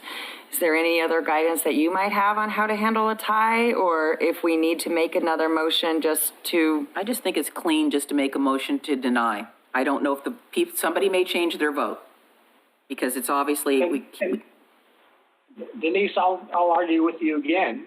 Yes, I'm not arguing. I'm just saying, just to make it very clean. I'm not saying that. I think it would just confound the issue, but whatever. Well, you guys do whatever you want to do.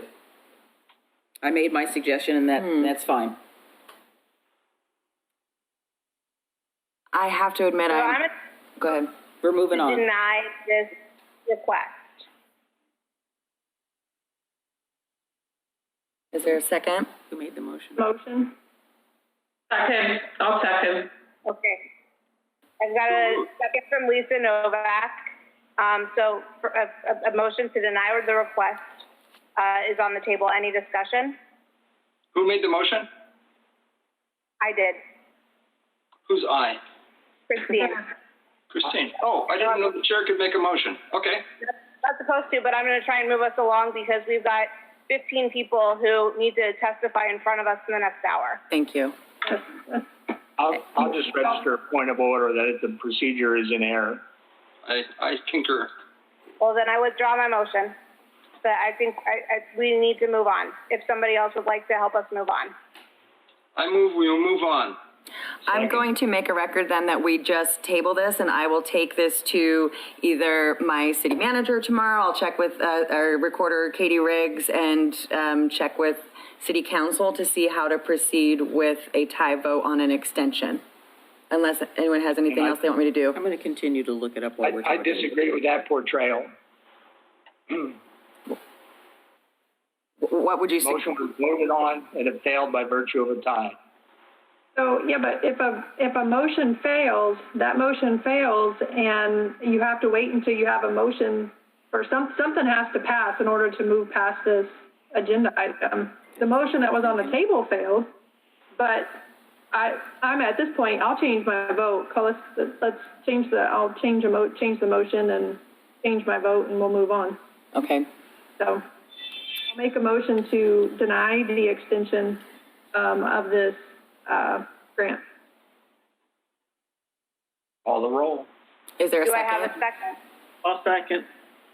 Okay, Commissioner Lyles Smith and then Commissioner Smith have moved that we deny this. Roll call, please. Okay, Christine Lewis, Aye. Denise McGriff, No. Rachel Lyles Smith, Aye. Frank O'Donnell, Aye. Rocky Smith, Aye. William Gifford, Aye. Corey Ellis, He's still muted. Sorry. Corey, can you nod or shake your head? I'm so sorry. Daughter walked in. The motion is to deny an extension for Village at the Falls. Then her screen. Lisa Novak, Aye. can you repeat that, Corey? I'm sorry. I'm a no on that. Okay, I have 5 ayes. So the Village of the Falls extension is denied. Great, thank you. Thank you for navigating that. Let's move on. Agenda item 6, if staff can help us prepare for how we're going to get through presentations from these 14 applicants. Yes, please. thank you. So I will, we can provide 2 or 3 minutes of time for each applicant to make a presentation. We can do a couple of things. I'll acknowledge that with the denial of, well, we have 2 grants that were denied, and so I was going to just check in with Ryan Bradyhoff here and see if that has any impact on your end of our remaining budget, our remaining funds. I'm going to think probably not, because both of those organizations do technically have until June 30th to give us any invoices. But I just want to check with Ryan and see if he has any additional input, if that balance has changed before we consider these grant requests. Yeah, thanks, Lori. I mean, we certainly did return some funds, some dollars back to the fund, but really the situation remains in that we've advertised $200,000. We have $234,000 of applications, and we do have sufficient fund balance to, if we were to award them all, but that's really the discretion of the committee. So thank you for sharing that. I just want you guys to take that into consideration before we move into starting to look and listen to each of these applications. If you guys want to discuss that any further as an option, or if you want to proceed into hearing the the presentations of each of our applicants. I'd move we proceed into hearing the testimony. I'm going to get up and go. Yes. Presentations, please. Was that a motion? Yes, sir. It's a motion to proceed with the testimony from the applicants. Yeah, I think we can just move along and do that. I don't know that we need a second, but we can. Okay, so I'm going to then just proceed. I'll recognize that we've been here for a while. If anybody needs to take care of themselves and step away, please do so. I'm going to just try to move through this. What will happen is we'll go through there's now 14 applications for your consideration. You have your score sheets in front of you. If you want to adjust your score based on the presentations, now is your time to do so.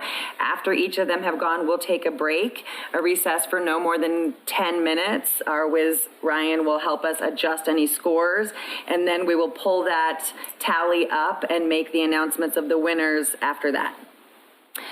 So if there are no questions, our first applicant, this is alphabetical, is A Village for One, and their representative, I'm just going to go with first name so I don't mess anything up, is Cassie. Cassie, would you like to take 2 minutes and tell us about your application? Hi, that's me. Thank you very much for this time. So I am one of the original founders and the current executive director of A Village for One. We serve youth in Clackamas County and Marion County who have been sexually exploited or are deemed extremely high risk for sexual exploitation. So we've been located in Oregon City. We've had an Oregon City office now for almost 6 years. We're currently our main administrative office is actually located right by where they're building the new police station. It used to be the Hope 360 building. So that's where our main headquarters is. We sit on the Clackamas County Human Trafficking Advisory, they call it the Human Trafficking Multidisciplinary Team, as well as several of the subcommittees. So we work highly with the local school districts. So we serve youth and families from Oregon City. So I know we were the one, I think that somebody was worried about the location of the land, and it was in city limits. So we do serve Oregon City, and our administrative offices in Oregon City. What we're asking for is we are currently building a therapeutic home that will house 6 to 7 female or female identifying minors who have been sexually trafficked, and it is located just outside of the city limits, but will serve youth from there. So we're asking for help. Nobody wanted to be our neighbor because of who we serve. So we bought 4 acres of raw land. And because of that, we had to spend a lot of money that we had not predicted, putting in basic utilities, like a $35,000 septic tank, a well, and electricity and all that. So right now, we have a beautiful home with a gravel parking lot. So we're asking for help to increase the value of that land, increase the way it's seen by the neighbors who have actually really very much welcomed us, and allow it to better serve the youth of our community, the caseworkers, the local case managers that will be out at the home. So I'm sorry, I'm going to keep us on time just because we have so many. Yeah. Thank you, Cassie. That's been 2 minutes. And I thank you so much. I want to also go a little bit further into what Denise just said and check in also with Christine Lewis that the dollars for this grant request are specifically a capital project that is not in Oregon City limits. I know the organization does serve the youth. So it could be considered that could be considered not within the guidelines of our agreement. I know that, and I'm just thinking out loud, hoping maybe you can help guide me here, Christine, that if it was a program expense that served the youth, that would be no question in my mind. But because it is a capital project that's out of the boundary, do you have any additional thoughts from Metro that you could help clarify for me on that? don't, I can text, phone a friend, and see if I can get somebody from Metro to weigh in on that, because we are definitely interested in, the work of serving, Oregon City residents, which this sounds like it does, but you're right, a capital expense outside of a boundary might be a problem. In particular, if it's also outside of the Metro boundary, that's when it would probably be a bigger. If it's okay, then can you send a text to Rob or someone like that, but we can continue forward, and then once you get an answer, can we bring that back to the group? Because what you guys are doing as review committees are making notes along the way, and then we're going to take a break. But if you have any questions before we move on, now is your opportunity to check in with Cassie and ask her anything further.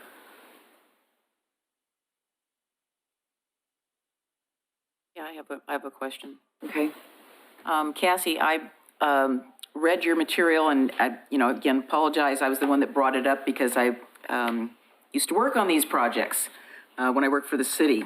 So I guess you're talking about Clackamas County youth, and that's still, I know you can't specifically say we're going to house, 4 to 5 Oregon City residents that need your services, but I guess I'm trying to see if you can hone down a little further. Do you currently have any residents that are any clients that are Oregon City residents? Or are they all from Clackamas County? No, so right now, the house is brand new, so it won't have any occupants until September 1st. But in our current services, we serve many Oregon City residents. Yeah, your application was just a little vague on how it was serving Oregon City residents. That's the reason I'm asking, because it talked about the larger county, which is fine, but we don't deal with the county with this grant. So. Yeah, we serve Oregon City residents currently in our current services. We provide mental health services regardless of insurance, of youth and for the youth and their families who have faced sexual exploitation. So we do that now with Oregon City residents, and then Oregon City residents those same Oregon City residents would then also be able to be served by the home, if that were need be moving forward. Yeah, I think we need an answer to the question before we can do anything with this. So we need to probably just table this till we can get an answer. Yeah, does anyone else have any other questions for Cassie before we move on to our next applicant? We'll return to this, Cassie, once we get. O'Donnell does. Oh, yeah. Thank you. Commissioner O'Donnell is quickly. I saw this was reviewed by city staff. They said it's not within the city limits. The application says it's to build a blacktop driveway. What's the longevity of the organization? How long have you been in operation, Cassie? So we were founded in 2012. Okay, and you purchased this piece of property, so your organization owns this. You're not renters.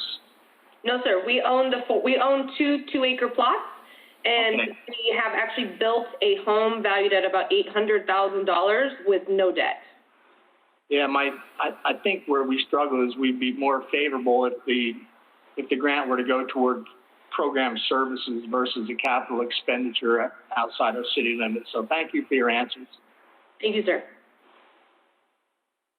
I'm going to move us along to the second application and wait for a response. Cassie, thank you so much. I encourage you to stick on the call for a while if you can. No problem. Thank you.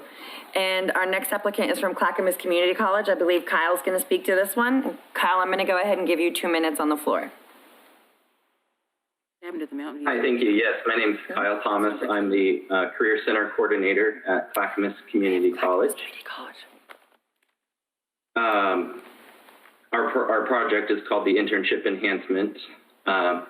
So a couple weeks ago was graduation. We had our graduates had a drive-through graduation, but it was still a time to celebrate these students who are now either becoming ready to enter into the workforce or are already advancing in their careers. So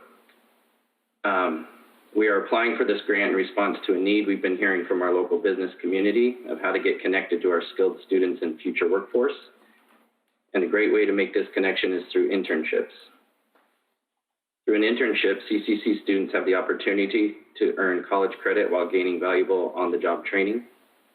The benefits to an employer include access to qualified and skilled workers, an opportunity to train and mentor future workforce, and enhanced relations with the college and the community. CCC's internship project for Oregon City will strengthen employment and economic opportunities for Oregon City working age individuals, many of whom are CCC students. CCC has almost 3,000 students who are Oregon City residents and are a vital resource for local employers. This one-time funding will help develop relationships in the community, and once those partnerships have been developed, it will be easier to sustain and plug into our internship program in the future. Thank you, committee, for your consideration. Anybody have any questions? Just a quick question. Is the intent of this grant to pay a salary to administer this program? Is that what I remember reading? Yes, it is to fund a part-time position. And do not internships already exist? I, being a product of the community college, remember internships that were done on my behalf. Yeah, so currently it's myself in the Career Center, and there's a part-time person, but this will increase those hours to definitely focus on Oregon City businesses and creating partnerships. You know, students have to go out and kind of find their own right now. I think this would really enhance that, creating those sites more. So it's just a very small team for this, which I think is important for internships and for students to get the training opportunity. Thank you.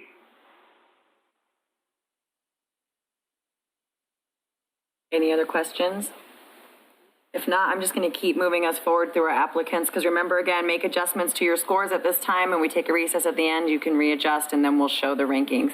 Thank you so much, Kyle. You can stick around and see what happens at the end of this meeting. Our next applicant is Clackamas County Historical Society, and I believe that's Jenna.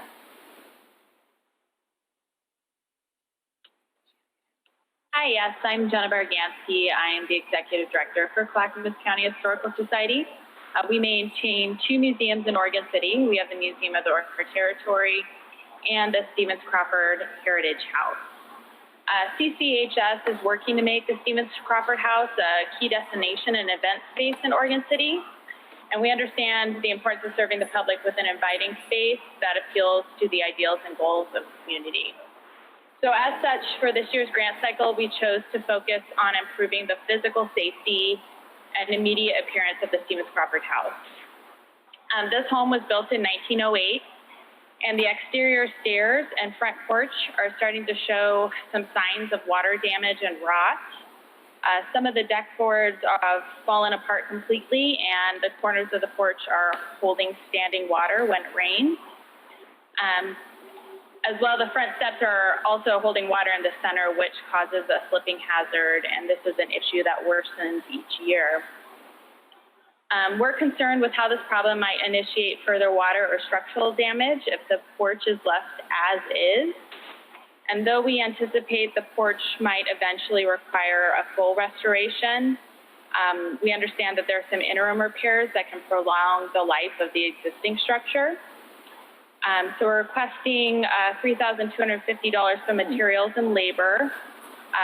That's to replace select rotting boards and using an industrial power wash for the entire deck and stairs. All the deck boards and stairs require a coat of antifungal primer as well as a new coat of paint. And traction strips should be added to the stairs and parts of the deck to ensure safety.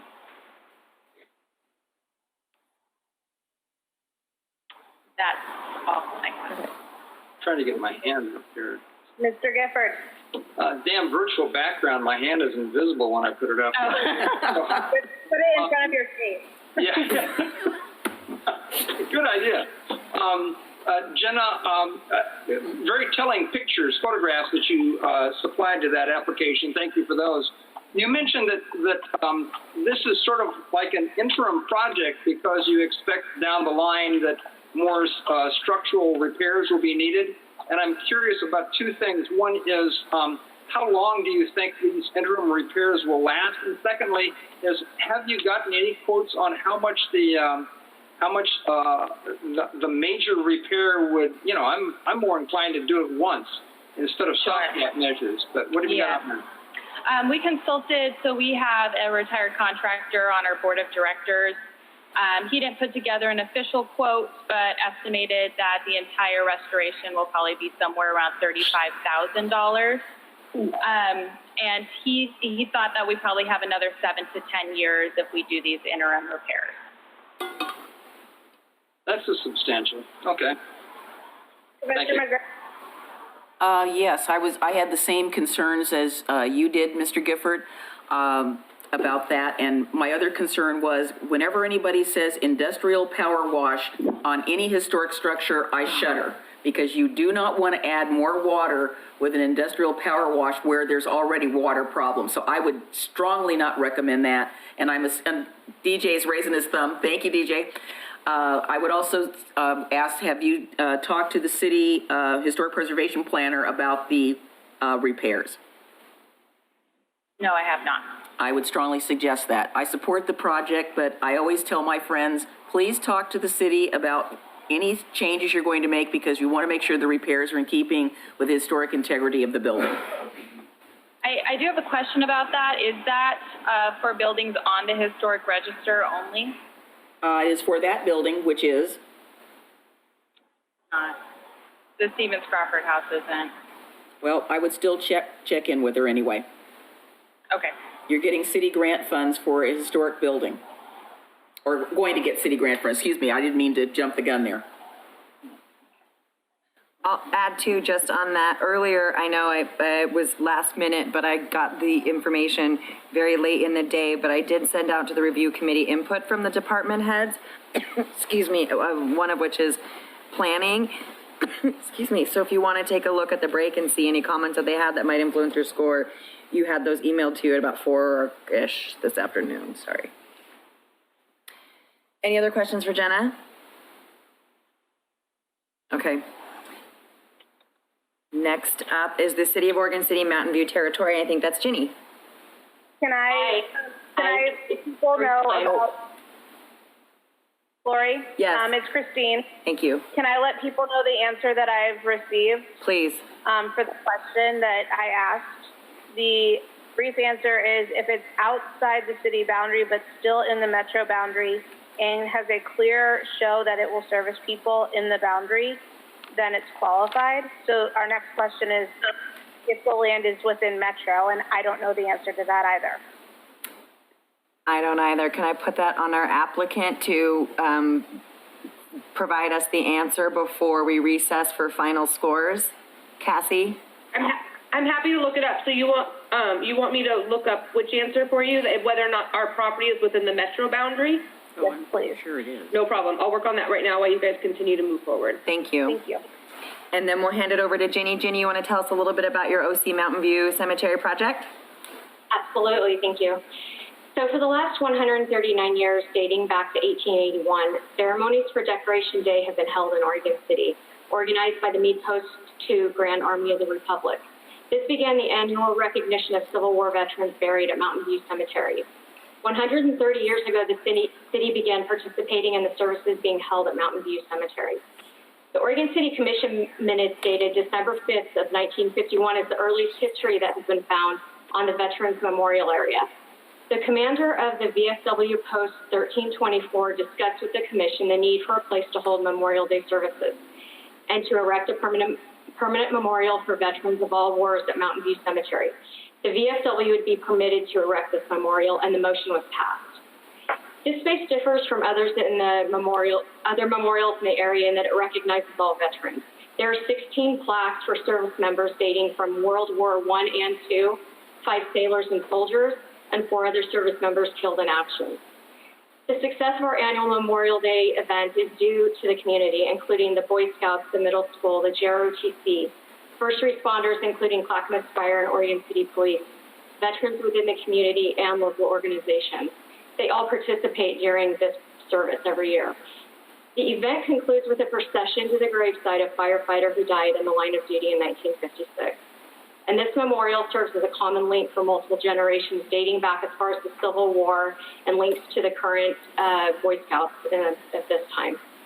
The Veterans Memorial sits just adjacent to the Parents of Murdered Children Memorial, which is the only one in the Northwest, and it supports their Day of Remembrance every year. The primary goals of this particular project will address several needs: ADA accessibility, installing new concrete seat wall benches, improving stairs and adding handrails, moving the bronze memorial plaques to a vertical surface, adding informational signage, installation of podiums to recognize each of the armed forces. There's over a century of history that lies in this memorial area, which speaks to its importance to the preservation and maintaining the history while making sure. I'm sorry, Jenny, I'm going to call time. Okay, all Thank right. you so much. I want to make sure everyone has time to ask you questions and we can keep going ahead. Anyone have any questions for Jenny? Problem. Thank you.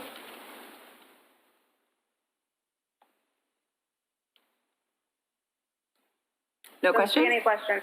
No. Okay, great. Alphabetically, our next one is Eco Northwest. I believe we have Sarah to tell us about her project. Yes. Can you all hear me? Yes. Yes. Okay, wonderful. I apologize. I don't have the strongest internet connection, so I can't be on video this evening. Thank you. I'm sure about my project. My name is Sarah Woods. I am the Chief Operating Officer with Ecology in Classrooms and Outdoors, and I'm here to chat about the Newell Creek Enhancement project. It includes service learning and place-based units for 6 classrooms from Redland Elementary. During the 2021 school year, we plan to deliver our place-based units 2 per grade level to each of the 6 classrooms in 4th and 5th grade. And then we'll culminate the project in a day-long service learning field trip to the Newell Creek site, which is a 3-acre parcel adjacent to Mountain View Cemetery. During the day-long field trip, 1 class will participate at a time, and they will do invasive plant removal.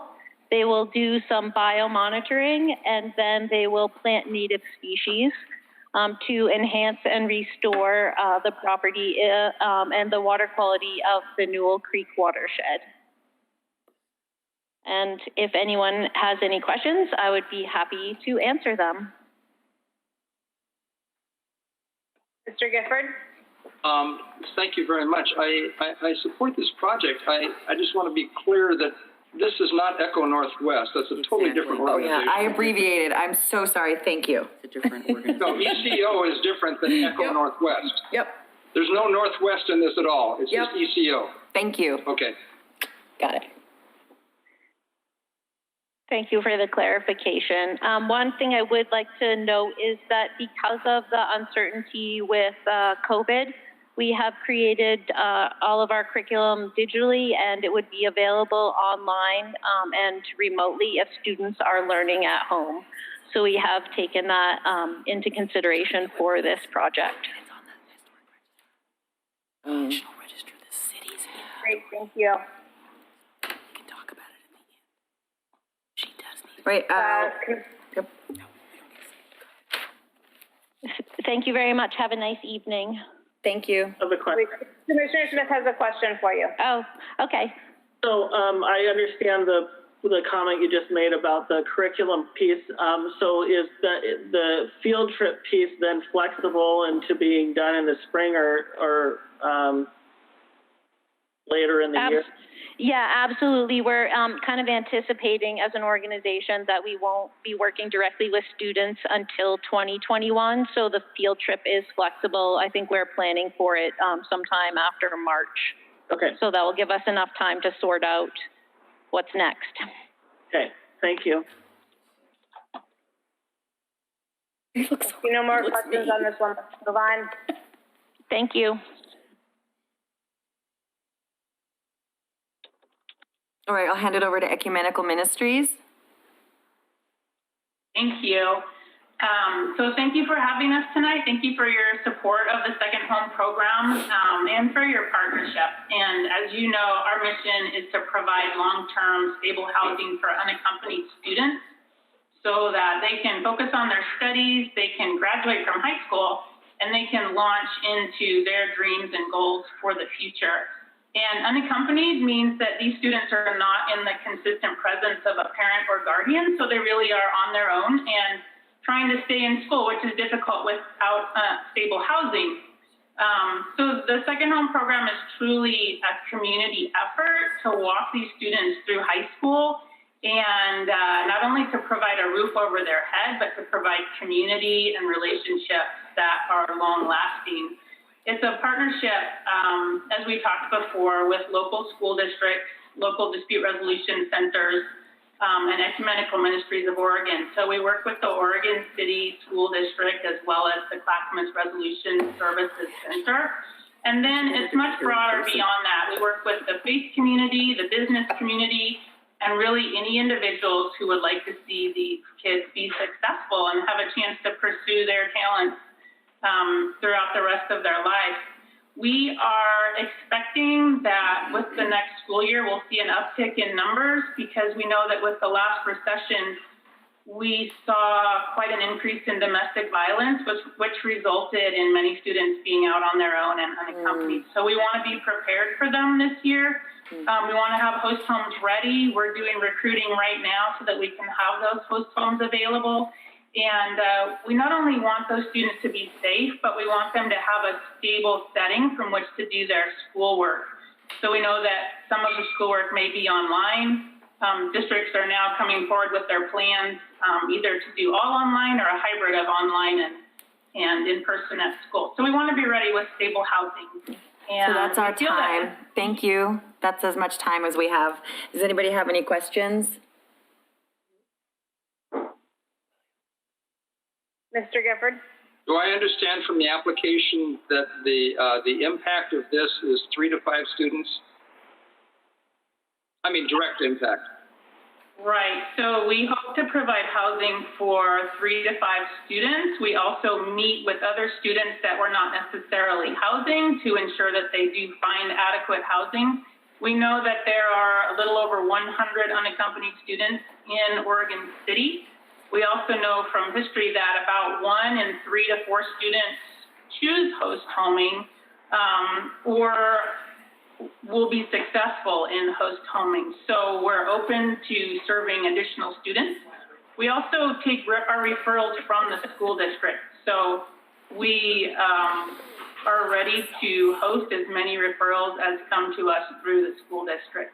And do you have professionals on staff for psychological evaluation?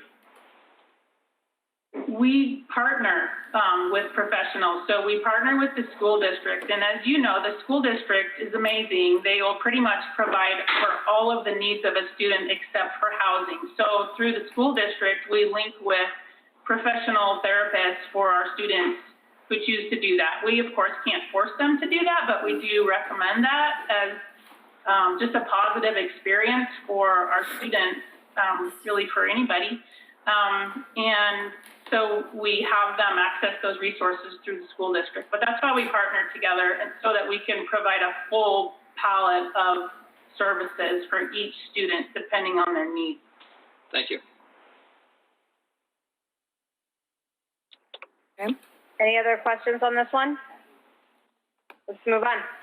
All right, we're going to skip Gaffney Lane. They've withdrawn their application and move on to the McLaughlin Neighborhood Association. I think that's going to be Bill Daniels, if I'm correct. Can you unmute Willie? Is that William's iPad? Yes, that's Bill there with the lamp on his head. All right, we're just going to unmute. Can you? There you go. Yes, it is. All right. Can you hear me? You sure can. You want to take 2 minutes and tell us about your project? I can take less than that. I'm always open to questions. The application is fairly straightforward. This whole idea came about on the McLaughlin neighborhood goals for the stated year of 2019, 2020. And among those goals was to help the Public Works Department identify and photograph the signs, monuments, and markers and benches in the neighborhood to be placed perhaps in an inventory database at some point in time. And the first step in that goal was to create signage, new signage for the McLaughlin neighborhood street toppers. In talking with Public Works, we talked with Jason Thornburg and on email on May 15th, He is the transportation maintenance manager, and he put together a work order invoice, and he would be willing to dedicate a utility worker for attaching at a rate of 4 per hour, 25 hours total for 100 signs, and he's willing to put that much more time in it for 200 signs, which is the number approximately that intersections that we have in the McLaughlin neighborhood. Some of those intersections will have more than one topper. Does anybody have any questions? I do.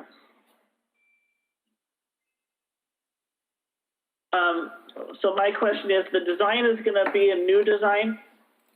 Yes, it will. The photo you saw is an old design that was put together before the neighborhood association was formed by a group called the Old Home Forum. It was privately funded, and I think we had about 75 toppers that were included, and now the idea, and those were included only in the historic section of the McLaughlin neighborhood. So we want to replace those signs with the neighborhood signs to include all the residents in the neighborhood. We have over 1,800 people living in the neighborhood. Do you know how many of the old ones are still up? By count, no. If I was to average it out, probably 75%. Some were vandalized, stolen, whatever, or ran over and not replaced or damaged. And this also led to the fact that maybe we should be putting together more than we need for the intersection. So we're going to set aside about 10% of the signs not to be mounted initially, so we can use those for replacements. I would, think about what to do with the old ones in terms of a fundraiser or some way to, don't get rid of those. It'd be nice to keep a hold of those as well, just to have, they might come in handy for something else. Mm-hmm. Well, you're right. In fact, that's already been suggested by our membership. Perfect. The new logo will probably be something will look something a rendition of the McLaughlin House. Okay, perfect. Thank you. All right, any other questions for Bill? We'll move on to Oregon City Chamber of Commerce from Victoria. Can you take a couple of minutes and tell us a little bit about your proposal?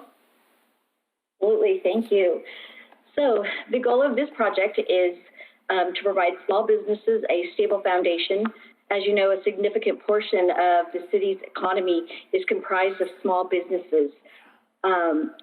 In this time of the pandemic especially, it's going to be imperative that we keep these businesses vibrant and then help those that are starting a new endeavor or those that are in the mix of actually reinventing what they're doing. So as you know, many of our Oregon City businesses closed their doors within less than a year of occupying a building. So in working with the Economic Development Department on the Small Business Debt Relief Program, we learned that there is a definite need for better understanding of finance, training in contract law, and so much more. So our goal is to put a training program in place to cover all aspects of operating a business. We want to give the participants every possible advantage to create a successful operation. We'll be working with various community partners, and so this proposed program covers small business financial literacy, basic business law, marketing and advertising, and the importance of social media and how to best implement, among with other things. So we're hoping after our initial meetings and our initial start that our participants will reveal other needs and basically teach us how in-depth they need us to go. So we're hoping that we're going to be creating more training programs that can even be utilized with Clackamas Community College.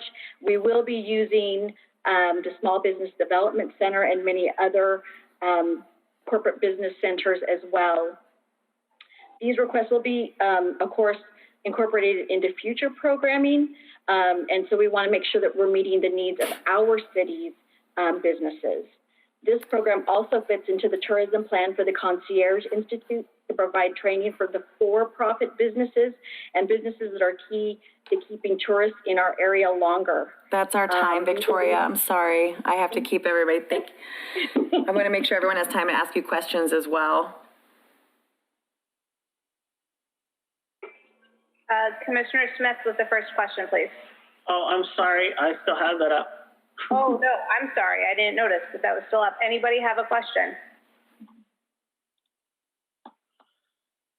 Victoria, you did such a good job. No questions. I wish she had led with the tourism strategy part of it.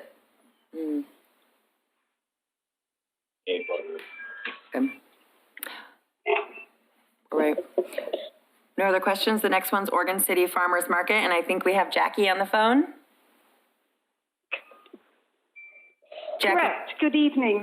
Hi, this is Jackie with the Oregon City Farmers Market. And our request tonight is to seek funding for our SNAP Match program. And SNAP stands for Supplemental Nutrition Assistance Program, AKA food stamps. It's a program we've had for a few years now.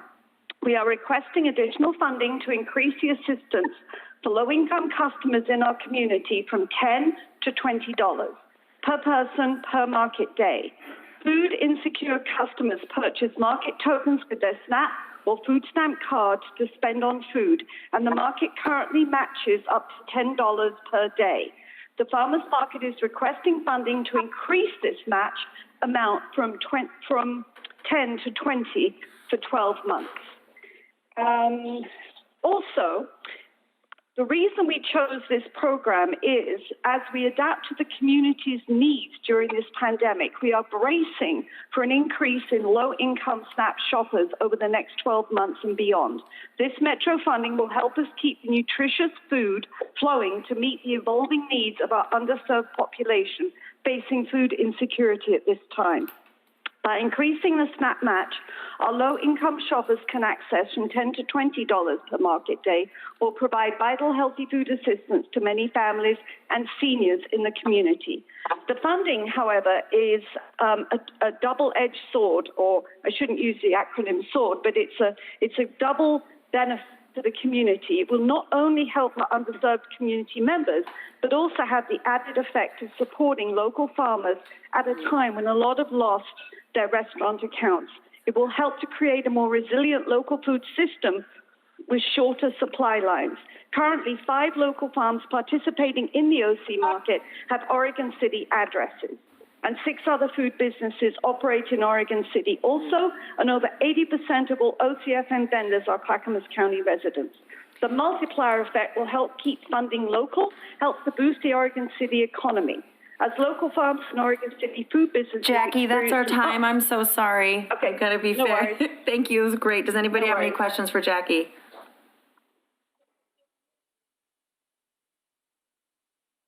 Mr. Gifford, I think that's a hand.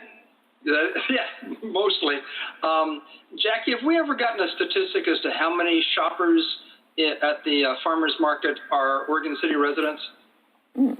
We have. We've done surveys in the past, and the overwhelming majority are Oregon City residents. And since most local communities also have farmers markets, West Lynn, Milwaukee, Canby, Malala, we're seeing more of a local group come to our market.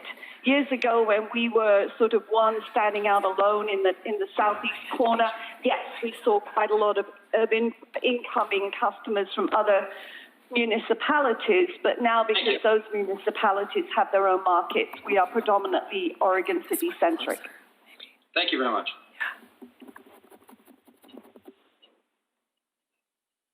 I don't see any other questions, so I guess we can move on to OCPD. Yes. Hi, good evening. My name is Sean Davis. I'm the operations captain with the Oregon City Police Department.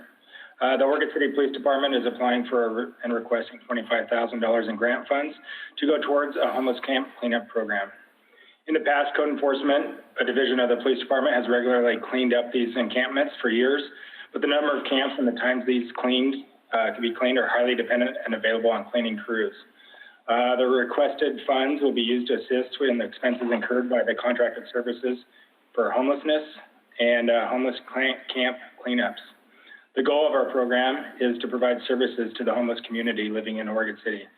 So they are no longer living on the streets and have public areas cleaned on a regular basis to discourage and eliminate large encampments. In response to an influx for homeless individuals to our city, in 2017, we created the Homeless Liaison Officer Program. and that was to act as an outreach for homeless community members.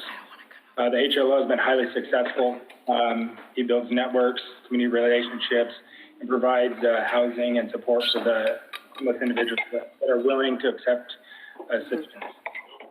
Currently, our officer spends time during the day with his homeless identifying why they are homeless, what they need, and attempts to secure services for them. He can offer services that fit their needs, such as housing, various different treatment programs, and identification. Currently, since 2016, code enforcement has cleaned on average 80 homeless camps in the city, with a high of 92 in 1 year. Since March, we've started a new program, and we work with code enforcement and our partners, CNR Reforestation, and also Kevin Dahlgren, who's a consultant for us.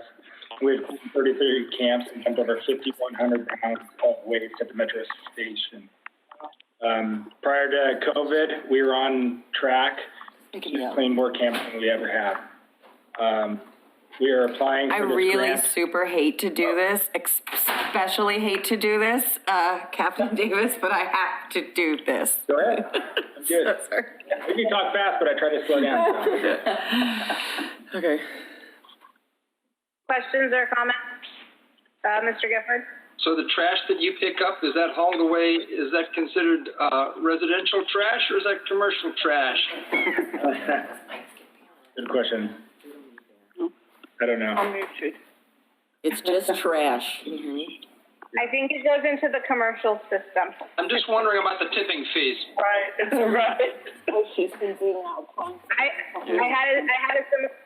sorry, I'm sorry, I forgot who you are from the farmer's market. Can you go on mute, please?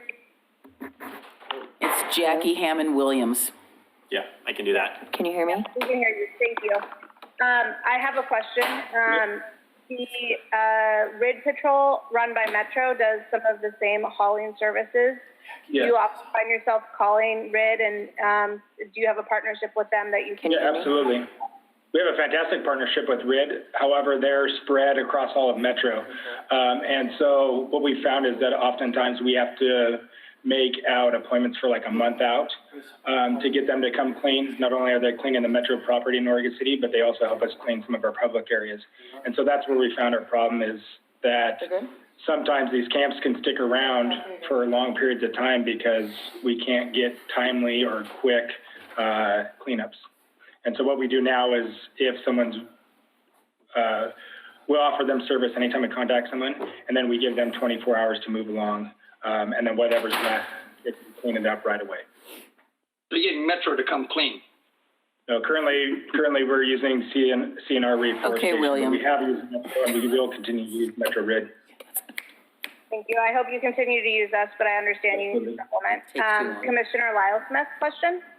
Thank you, Captain Davis. My question to you is,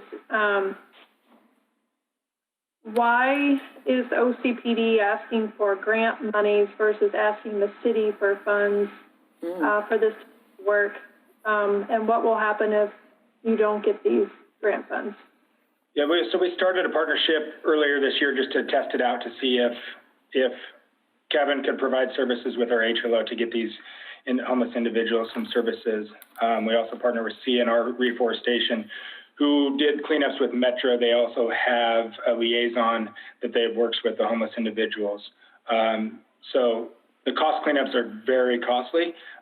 We saw this grant, our grant program, this program fits 8 out of the 10 criteria for their goals. So we saw an opportunity to use Metro grant funds and apply for this grant.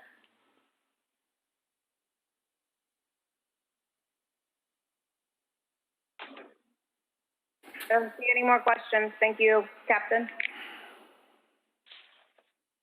Next presentation. It's Rivers of Life, and we have somebody here in person for that. This is Jerry Herman. Jerry, can you speak and make sure they can hear you? Yes, I can speak. It's good to see you all on the screen and me here in person. Can you guys hear him okay? Okay. Can you hear me okay? Yep, you've All got right. 2 minutes. Hope you're enjoying our wildflower display, which is almost a mile long between the elevator and the Museum of the Oregon Territory. That was last year's effort.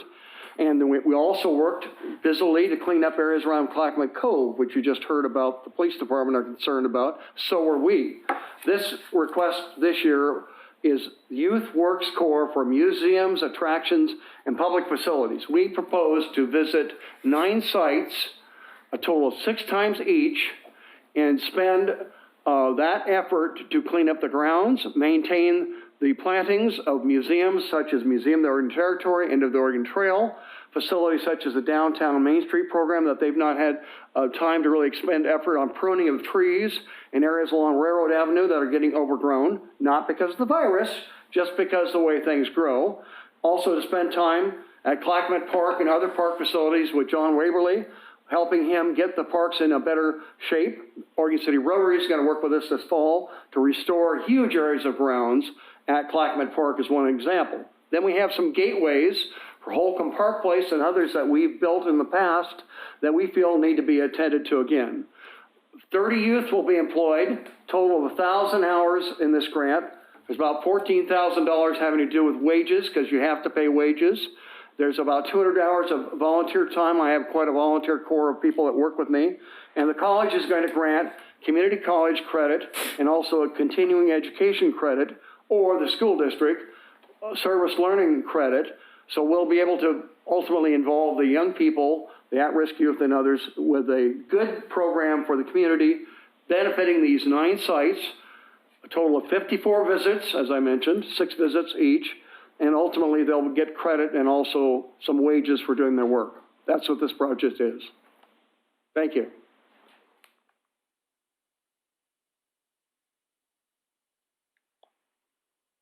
Any questions for Mr. Herman? Doesn't seem so. Thank you for a thorough presentation. Thank you.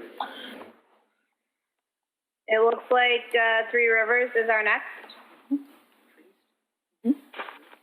Hi, everybody. Thanks for inviting me to present on our project through the Three Rivers Artists Guild.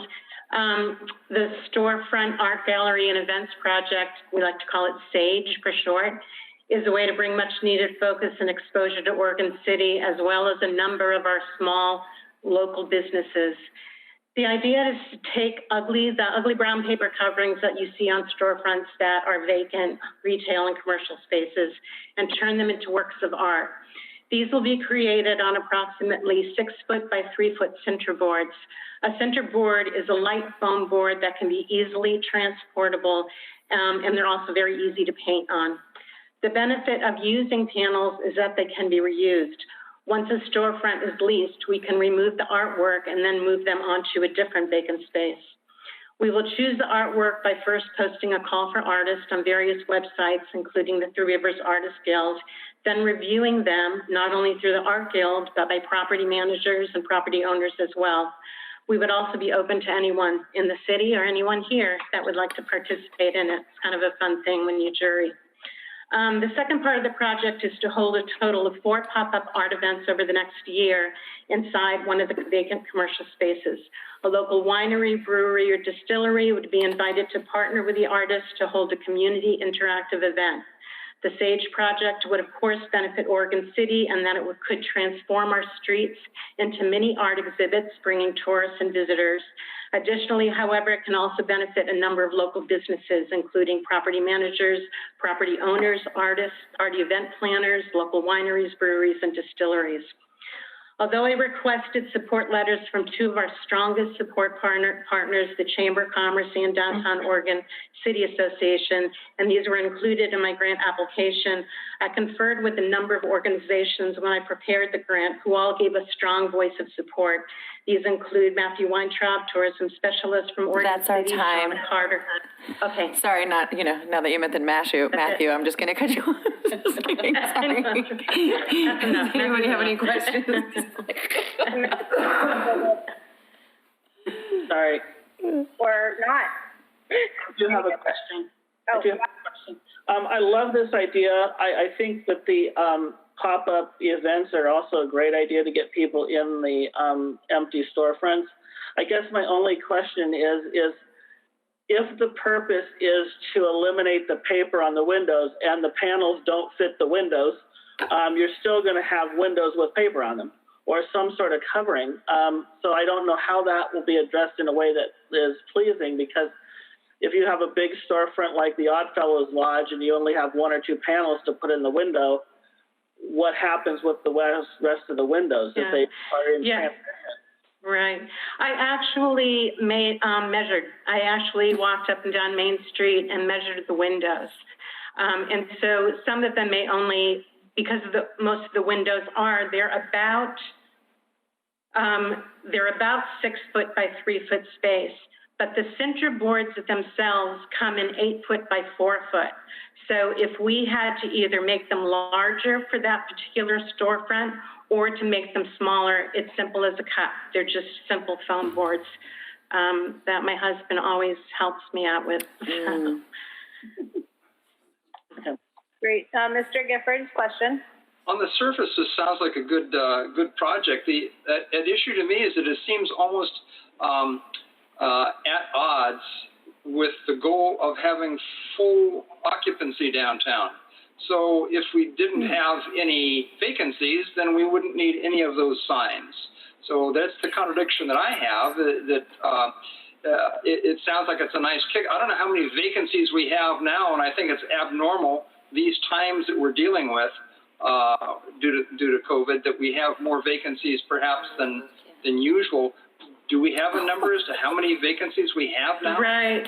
I took a survey up and down Main Street, and this was prior to everything really starting to shut down, and there were a dozen that I counted just up and down. And so, and having talked to Doka and having talked to the property manager who manages a lot of those properties, who's from Grounded Properties, she said there's a lot more that are going to be coming than what you see. And in addition to that 6 foot by 3 foot board, there will be a place where it will say vacant space. This is who you contact. So people are going to be like, oh my God, what's that? And then they're going to see it. I also had an idea from Doka on some of those storefronts where you make almost a peephole that you can say this store is vacant, and you can look inside of that piece and see a vacant space behind it. So it'll absolutely give exposure to the property managers and the property owners. Thank you, Trish. Any other questions on this one? Yes, I guess I turned my mic on. Yes, I do. I love the idea. My concern is that foam core or foam board is easily pokeable with a finger. We have a building downtown on Main Street that has foam on its side, and I noticed that somebody's already poked a hole through it. So that's my only concern, is that the durability of it. And you know how people are, they like to pick on things and they like to poke stuff. So I don't know if you thought about that. Yeah, these will actually be inside the building. They won't be outside. Okay, perfect. They'll be Taken care of then. Inside. I didn't understand. They'll be protected. Did you say that in your application? Because I was looking for that. I just assumed they were on the outside. You know what? I just took it for granted. I should have clarified that. These will be in the inside of the building, not the outside. No concern then. Thank you. Okay, thank you. If they were outside, they'd be murals. Yes, but they're not. Thank you, Commissioner Smith. You do have comments from planning on each of these too, and there was a positive feedback from planning. All right. DJ. Thank you.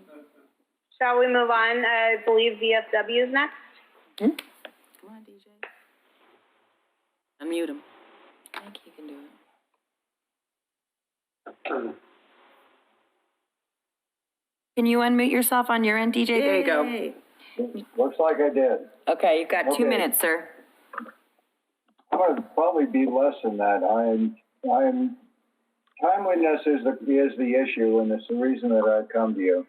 As you guys know, 18 months ago, we named a park in this city for Tyrone S. Wood. It's the memorial park that's being built right now off Glen Oak and High School Road. It should be completed by October. We're going to place a stone memorial and flagpole in that park so that future generations will remember Tyrone and his sacrifice. He was a graduate of Oregon City High School. Because we didn't build the park last year, it would put a real crimp on our fundraising, which was off to a great start. I know you all know what happened with fundraising this year. We have, however, gotten close enough that if we can get this small grant that we're asking for, we'll meet the timeline to get the stone ordered, which has to be quarried, get it finished, and have it ready for the dedication of the park, which should be in October. And believe me, this is going to be a big deal for Oregon City. Tyrone's known throughout the world, and more than likely we will have a very, very large turnout of people from across the country and even other countries for the dedication of this park. Are there any questions?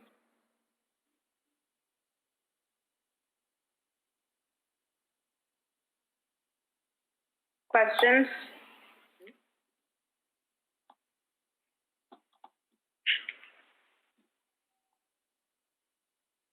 Thank you. Yeah. Thank you. One final presentation. That's Willamette Falls Hello. Studio. Can you hear? There you go. You can hear me okay? Hello? Yes. Yep. You're good. All right. So we're asking for assistance with resurfacing the ramp to enter the facility. It's about 560 square feet. The structure itself is very sound, but the surface all needs to be replaced. It was built 10 years ago. When we moved in this building, there was no entry for ADA or being able to move equipment in and out. We do serve multiple things throughout the community. We do hundreds of thousands of dollars worth of outreach every year, serving the community with our community channels and the community center. So that's what we're asking for help doing. That's my presentation. Great. That was Melody, wasn't it? Yeah. She didn't identify herself. Any questions for Melody? Okay, before we take a break, so we've heard all of our presentations, I want to give Cassie an opportunity to see if she was able to identify whether or not your building is in the metro boundary. We are in the metro boundary. How did you determine that? I, myself, and on our board of directors, we have a realtor, and then our program director, we got on there, we got on the Metro website, and we compared maps, and we, her husband actually works for the city, so he was able to help us locate it on the Metro map. So he sent me a map with our lot circled inside the Metro boundary. And I circumvented your process, and I entered the address of 10545 South Bill Way, and into the Find Your Counselor, and I am your Metro Counselor, which means you're in the Metro District. So look at that, yay! Okay. I will say, I also verified it, in Clackamas County Maps and Metro's online maps to verify. You're right on the line, but you are just in by the skin in. We are like the boundary. You are on the boundary. They're outside city limits and outside the UGV, but within the metro boundary. Yeah, we are. So my suggestion is based on the fact that this is text advice, and I have been in touch with the attorney, is that we make a recommendation tonight as though they are qualified, but before any money changes hands, OC lawyers and Metro lawyers will just touch base. I looked it up too, and it looks like it's rural reserve, which I didn't think we had any rural reserve in our urban growth boundary, but you'll clarify it. I'm happy to share my district screen. boundary isn't the same as the UGB. Yeah. No, I wanted to. And I'm happy to share my screen if folks would like to see it on Metro's map. Yeah, I want to clarify the fact, Jenna asked what, I think she was misunderstanding what I was saying. The Stevens Crawford Heritage House is on the City of Oregon City's historic inventory, which means that any exterior alterations should be reviewed or at least talk to staff about what you're planning on doing. It is not on the National Register, which is a completely different program, but it is on the city's inventory, which does require at least some consultation or review. So that's the clarification of that. Thank you. Okay, so we've heard all of these presentations. It's time now for all of our review committee to take a couple of moments. If you want to make any changes to your scores based on anything you've heard today, Ryan Bradyhoff is available at his desk. So I'm going to suggest we take a 10-minute recess and please email them directly to Ryan. If you don't have any changes, maybe don't send them an email, Ryan, or do you want an email that says no changes? I'll let you decide. I have a question for Lori Kelly. Oh, sure. Yeah, feel free to just send me changes if you have them. Okay. And also, if you want, we can provide the current rankings based on what's been submitted thus far. I'll leave that up to the committee. Question for Lori Bell as to how to proceed. The question specifically is, if you care to make a reduced award, which I believe is an option, or no award, how does one accomplish that? Thank you for asking. So that is not recommended. It's not a best, what is a best practice for any grant, this one in particular, is to fully fund any grant that you believe has the greatest impact on the community and is most able to accomplish what they are set out to accomplish. If, as a committee, you decide to lower the amount, the applicant would need to adjust their deliverables accordingly. So, for example, if you decided to give $10,000 instead of $25,000, before we could approve those funds, the committee would need to look at how has that request been adjusted as well, or else, we're just giving them money and we don't know how to prove whether they've accomplished what they said they were going to accomplish. So they would need to provide us with an adjusted grant, essentially, with what those deliverables would be, so that you as a committee could approve those funds knowing exactly what they're going to be for. I'm well aware of the previous suggestions about not partially funding it, but I think it should be a considered option in some cases. Thanks. Mm-hmm. Question, procedure. Insofar as changing our rankings, we haven't seen, to my knowledge, what the other committee members, how they are ranking them. I think on the sheet that was sent out, for some reason, my rankings got put on that sheet. That's correct. That was very intentional. That is to make it easier for you to make your decision not influenced by what your peers have ranked. It can be tricky to keep adjust your scores according to what someone else's scores are. So we did that with very intention to make it easier for you to determine what your score is, and then we will show you the cumulative scores after we've received that. Understood. So my rankings were not published. I mean, everyone didn't get the same spreadsheet. Nope. Is that correct? Everybody got their own spreadsheets. Okay. Corey might be stuck on mute. Okay, question. My couple of questions are, which one am I taking out of my ranking? Hang on one second, I'm sorry. Gaffney Lane. Yep. Thank you for clarifying. The Gaffney Lane one has been removed, withdrawn. So the one that was utility cabinet art wrap? Yes. Yes. Okay, because I thought we heard somebody talking about that, so I was No. Three Rivers Artists, Three Rivers has a very different, it's a very different project, but yeah, I think she may have used the word wrap or window in her description. That's okay. Yeah. And so I need to re-rank based on taking that one out? No, you don't need to at all. In fact, thank you for clarifying that. So you can keep your scores exactly as is, as what you presented to us. Sometimes people want to make an adjustment based on new information that's been presented. And if you want to do that, now during our 10-minute break would be the time to do that. But you are certainly more than welcome to just keep your scores as they are. Or if anybody influenced you one way or the other, you can adjust your score accordingly. And Matthew's email address? My last question. Ryan. Go ahead. Ryan. Corey? You're going to, William, you're going to reply to, he is copied on the email that you got with your scoring. So if you hit reply all, it will go directly back to Ryan and myself. Thank you. I'm sorry, Corey. Yeah.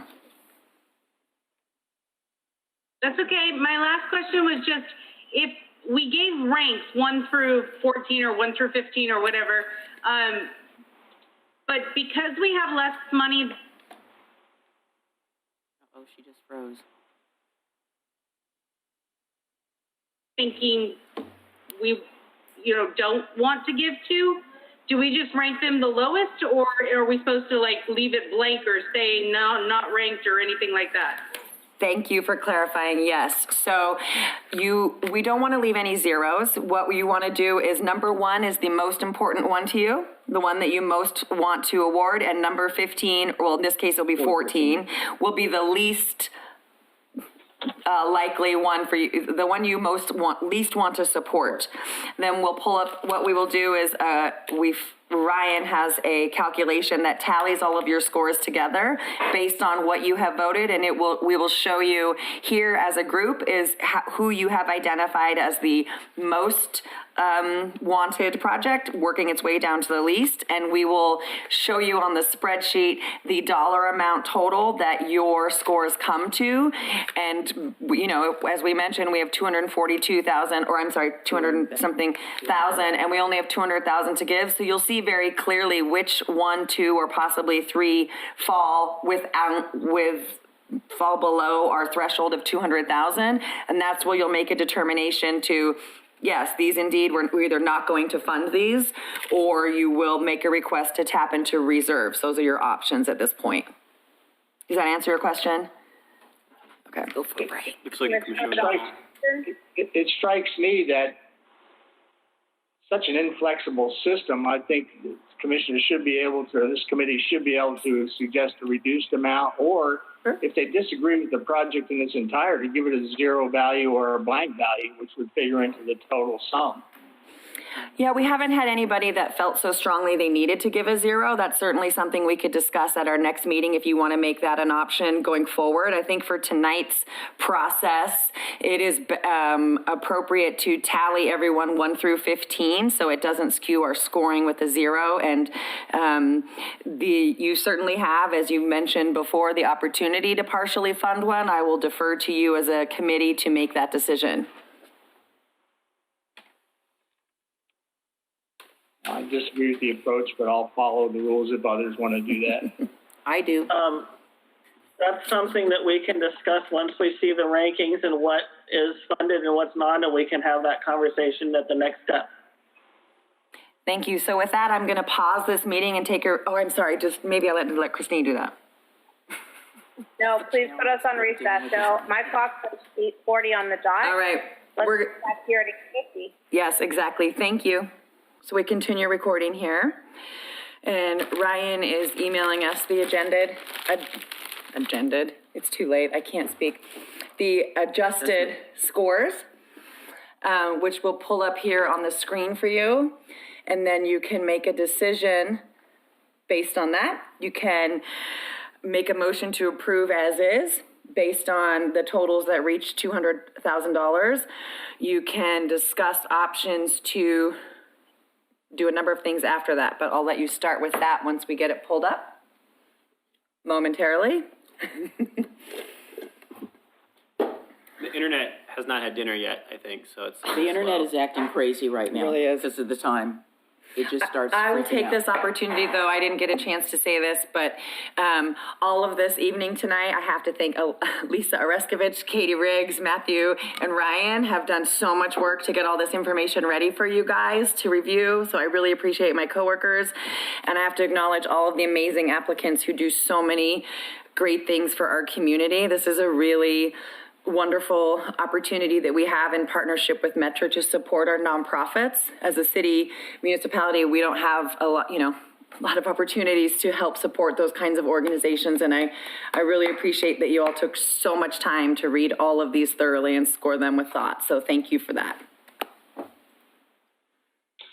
If we have a moment, I'd like to make a suggestion that future correspondence allow us to look at this information in a spreadsheet rather than on a PDF or a Word file, because I can't sort PDFs, but I would appreciate being able to do that on a spreadsheet. Which document specifically are you talking about, Mr. Gifford? Well, for example, the rankings. So you want to be able to edit that? I want to be able to sort it. I want to be able to choose whether or not I want to see the, not rather than alphabetically, I'd like to be able to see it by amount asked, what the percentages are of contributions, what the total ask is. There's just ways that I would like to manipulate it to make a decision. Sure, if it's okay, I'm going to put that on an agenda item for a committee review meeting when we sit down once a year and talk about process. So I'll make a note so that as a committee, you guys can discuss that as a possibility at a future meeting, if that's all right. Thank you. Term over. And I agree with Mr. Gifford. Thank you, William. Yep, I agree. That would, work. I don't agree. So, you can have it both ways. Yeah, so she provided all of the applications in a spreadsheet form. It just didn't include anything about ranking. So I will say I added my own columns, which included my own ranking and my own scoring criteria so that I could sort and do all that stuff. Because I agree, I need a spreadsheet. I made my own edits. Okay, I am going to share. Okay, so I did the same thing, but I didn't. we have our totals, and I'm going to ask if you'll click on Ryan so we can see him as well. So that we're going to pull it up. There he is. That's our brains behind the work here. Thank you, Ryan, for staying so late. So we're going to pull up this spreadsheet, and I'm going to let you all take a look at it, and then Ryan can explain sort of the, can they see it? Can you all see this now? Yes. Okay. Can you, Denise? No, I can't. Can you print? Can you print that? Actually, we're going to do it a little differently. So you can see the scores. We're getting set up here so that we can share it with Denise internally. We don't have it on our screen just yet here at City Hall. There we go. And I'm going to hand it over to Ryan to sort of explain what you're looking at here, and you can ask him any questions that you might have. All right. Thank you, Lori, and thank you, committee members. Thanks for everyone's time this evening. It's really impressive to see all the good work that the people want to do in the community. Do check my work here. If you can. Ryan, we can't see your screen. Nothing showing. You are all looking at what Ryan is looking at as well right now. Well, all we see is the gallery view. Oh, okay. I've got the whole thing. Okay, here, give me 1 second. For once, I actually could see it. Just give Denise time to process before everyone else. Thank you. All right. Okay, I still do not see it. Yes. It's coming. Apologies. There it is. You just made it go away. Yep, I know. We're going to do it like this. Where'd it go? You are going to hear, okay, Put you're going everything to in hear the screen. Ryan and not see him, unfortunately. That's okay. That is the easiest way to do this. Yes. There we go. Hey, great. Except now I So yeah, this is showing the results of each one's, each of the committee members' rankings. A few of you did send changes to me, so I've tried to incorporate all those. But please do check my work to make sure I've accurately represented the rankings that you've sent me. But what this is showing now is each of the applicants in order of priority. So the lowest number being the highest priority, showing at the top of the list. And I did draw a line here. I've got a running total in the far right column, the grant award running total. Jerry, take a peek. And you can see where that line cuts off if we want to award $200,000 or less. If we go beyond that line, then we'll be awarding more than $200,000, what was advertised. But otherwise, that's showing all, notice Gaffney Lane is removed, so everyone should have ranked 1 through 14. And so for those that did not send an update, I did change those rankings just to get rid of Gaffney Lane, so that there would be so everyone would have 1 through 14. Any questions about that? About the process, no, but can we make some suggestions now? Absolutely. I turn it over to the committee to deliberate and make whatever suggestions you like. That's not what he's looking at. That's just my Suggestion for screen. $754, it seems like we could pick up one more very worthwhile request from the Chamber of Commerce. I don't think $754 is going to break the bank. I would feel very good about this ranking.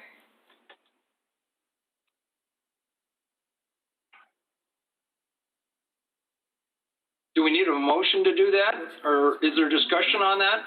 Let's keep discussing. I see a hand from Commissioner Smith, and maybe it's in response, and maybe it's a different suggestion.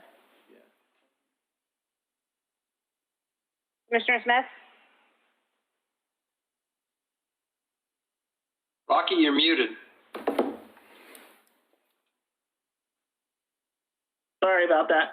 My question was basically about where the cutoff was and how much we were away from funding the chamber, and I guess that's $750. Yeah. So to me, that's not a lot. I'd be open to that conversation. I'm also open to that conversation because it's such a minuscule amount, but only because of that. Right there. Yeah. Okay. Sounds very reasonable. Do we want to go ahead and make that amendment through a motion right now, or do we see any other adjustments we might make that might affect that? I'd like to make that motion. I'll second that motion and also concur with William that I like the list as presented.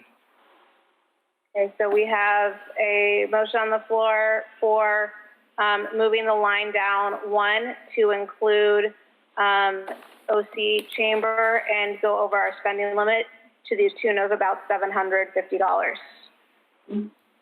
Any discussion? Call for the question. All in favor, please vote aye. Aye. Aye. Aye. Those opposed, please vote no. Please vocalize if you've abstained from that vote. Okay, that's a unanimous move. Any other suggestions, comments, or motions to make an edit to where we have applications above or below the line? Bada bim, bada boom.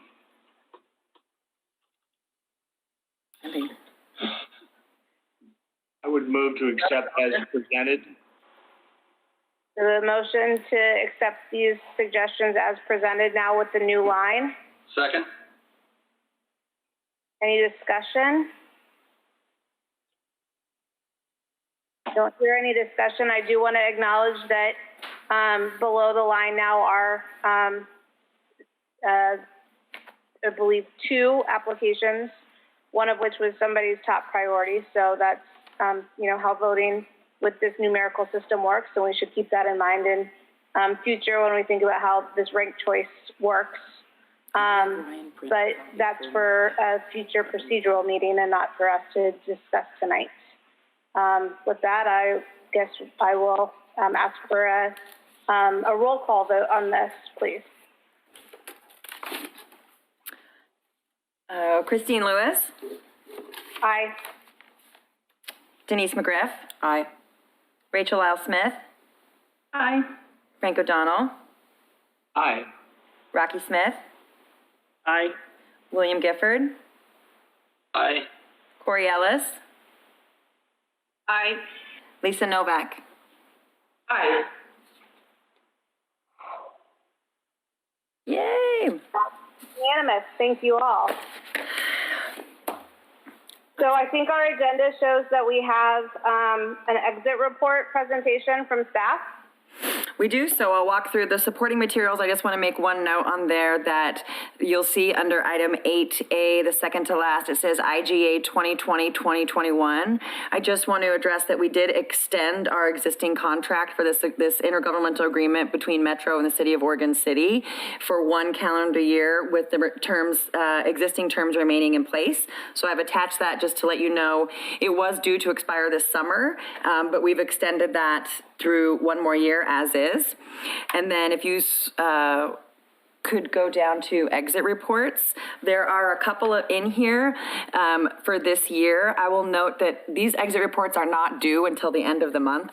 And so there were actually a couple that came in this week that are not included. So for consideration, I've made a note at our next meeting when we plan for it to consider possibly making the date of our meeting after the period so that we can have all of our items due before we meet. But that's just, sort of food for thought. The exit reports are presented here for your review. Can you pull them up? Do we need to accept those exit reports, or is it just for our review? No, there's just for your review. There's really nothing. They've already been paid. They have met their terms. You could certainly, if you have any questions or concerns about them, this certainly is your opportunity to. I would add that they are not due until June 30th. So if you wanted to take time to provide comment, you can.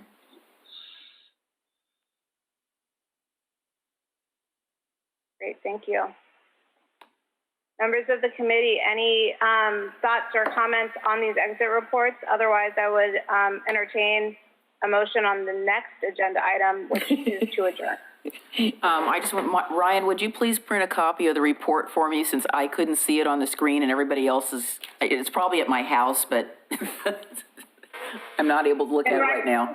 An email asking for an email copy. Maybe you could just email a copy to the entire committee so we have it to peruse.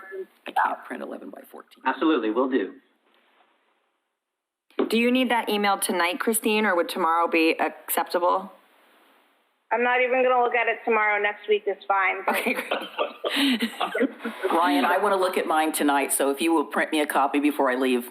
We can do that. Thank you. Will do. Look at it while I'm eating my ice cream. Yeah. Okay. Anything for the good of the order, folks? This is a long meeting, and thanks for bearing with us, and thank you, citizens, for listening in, and thank you for all of our nonprofit partners who have come and given us really good pitches. It's all competitive and good work, so thank you. You need a motion to adjourn? Mm-hmm.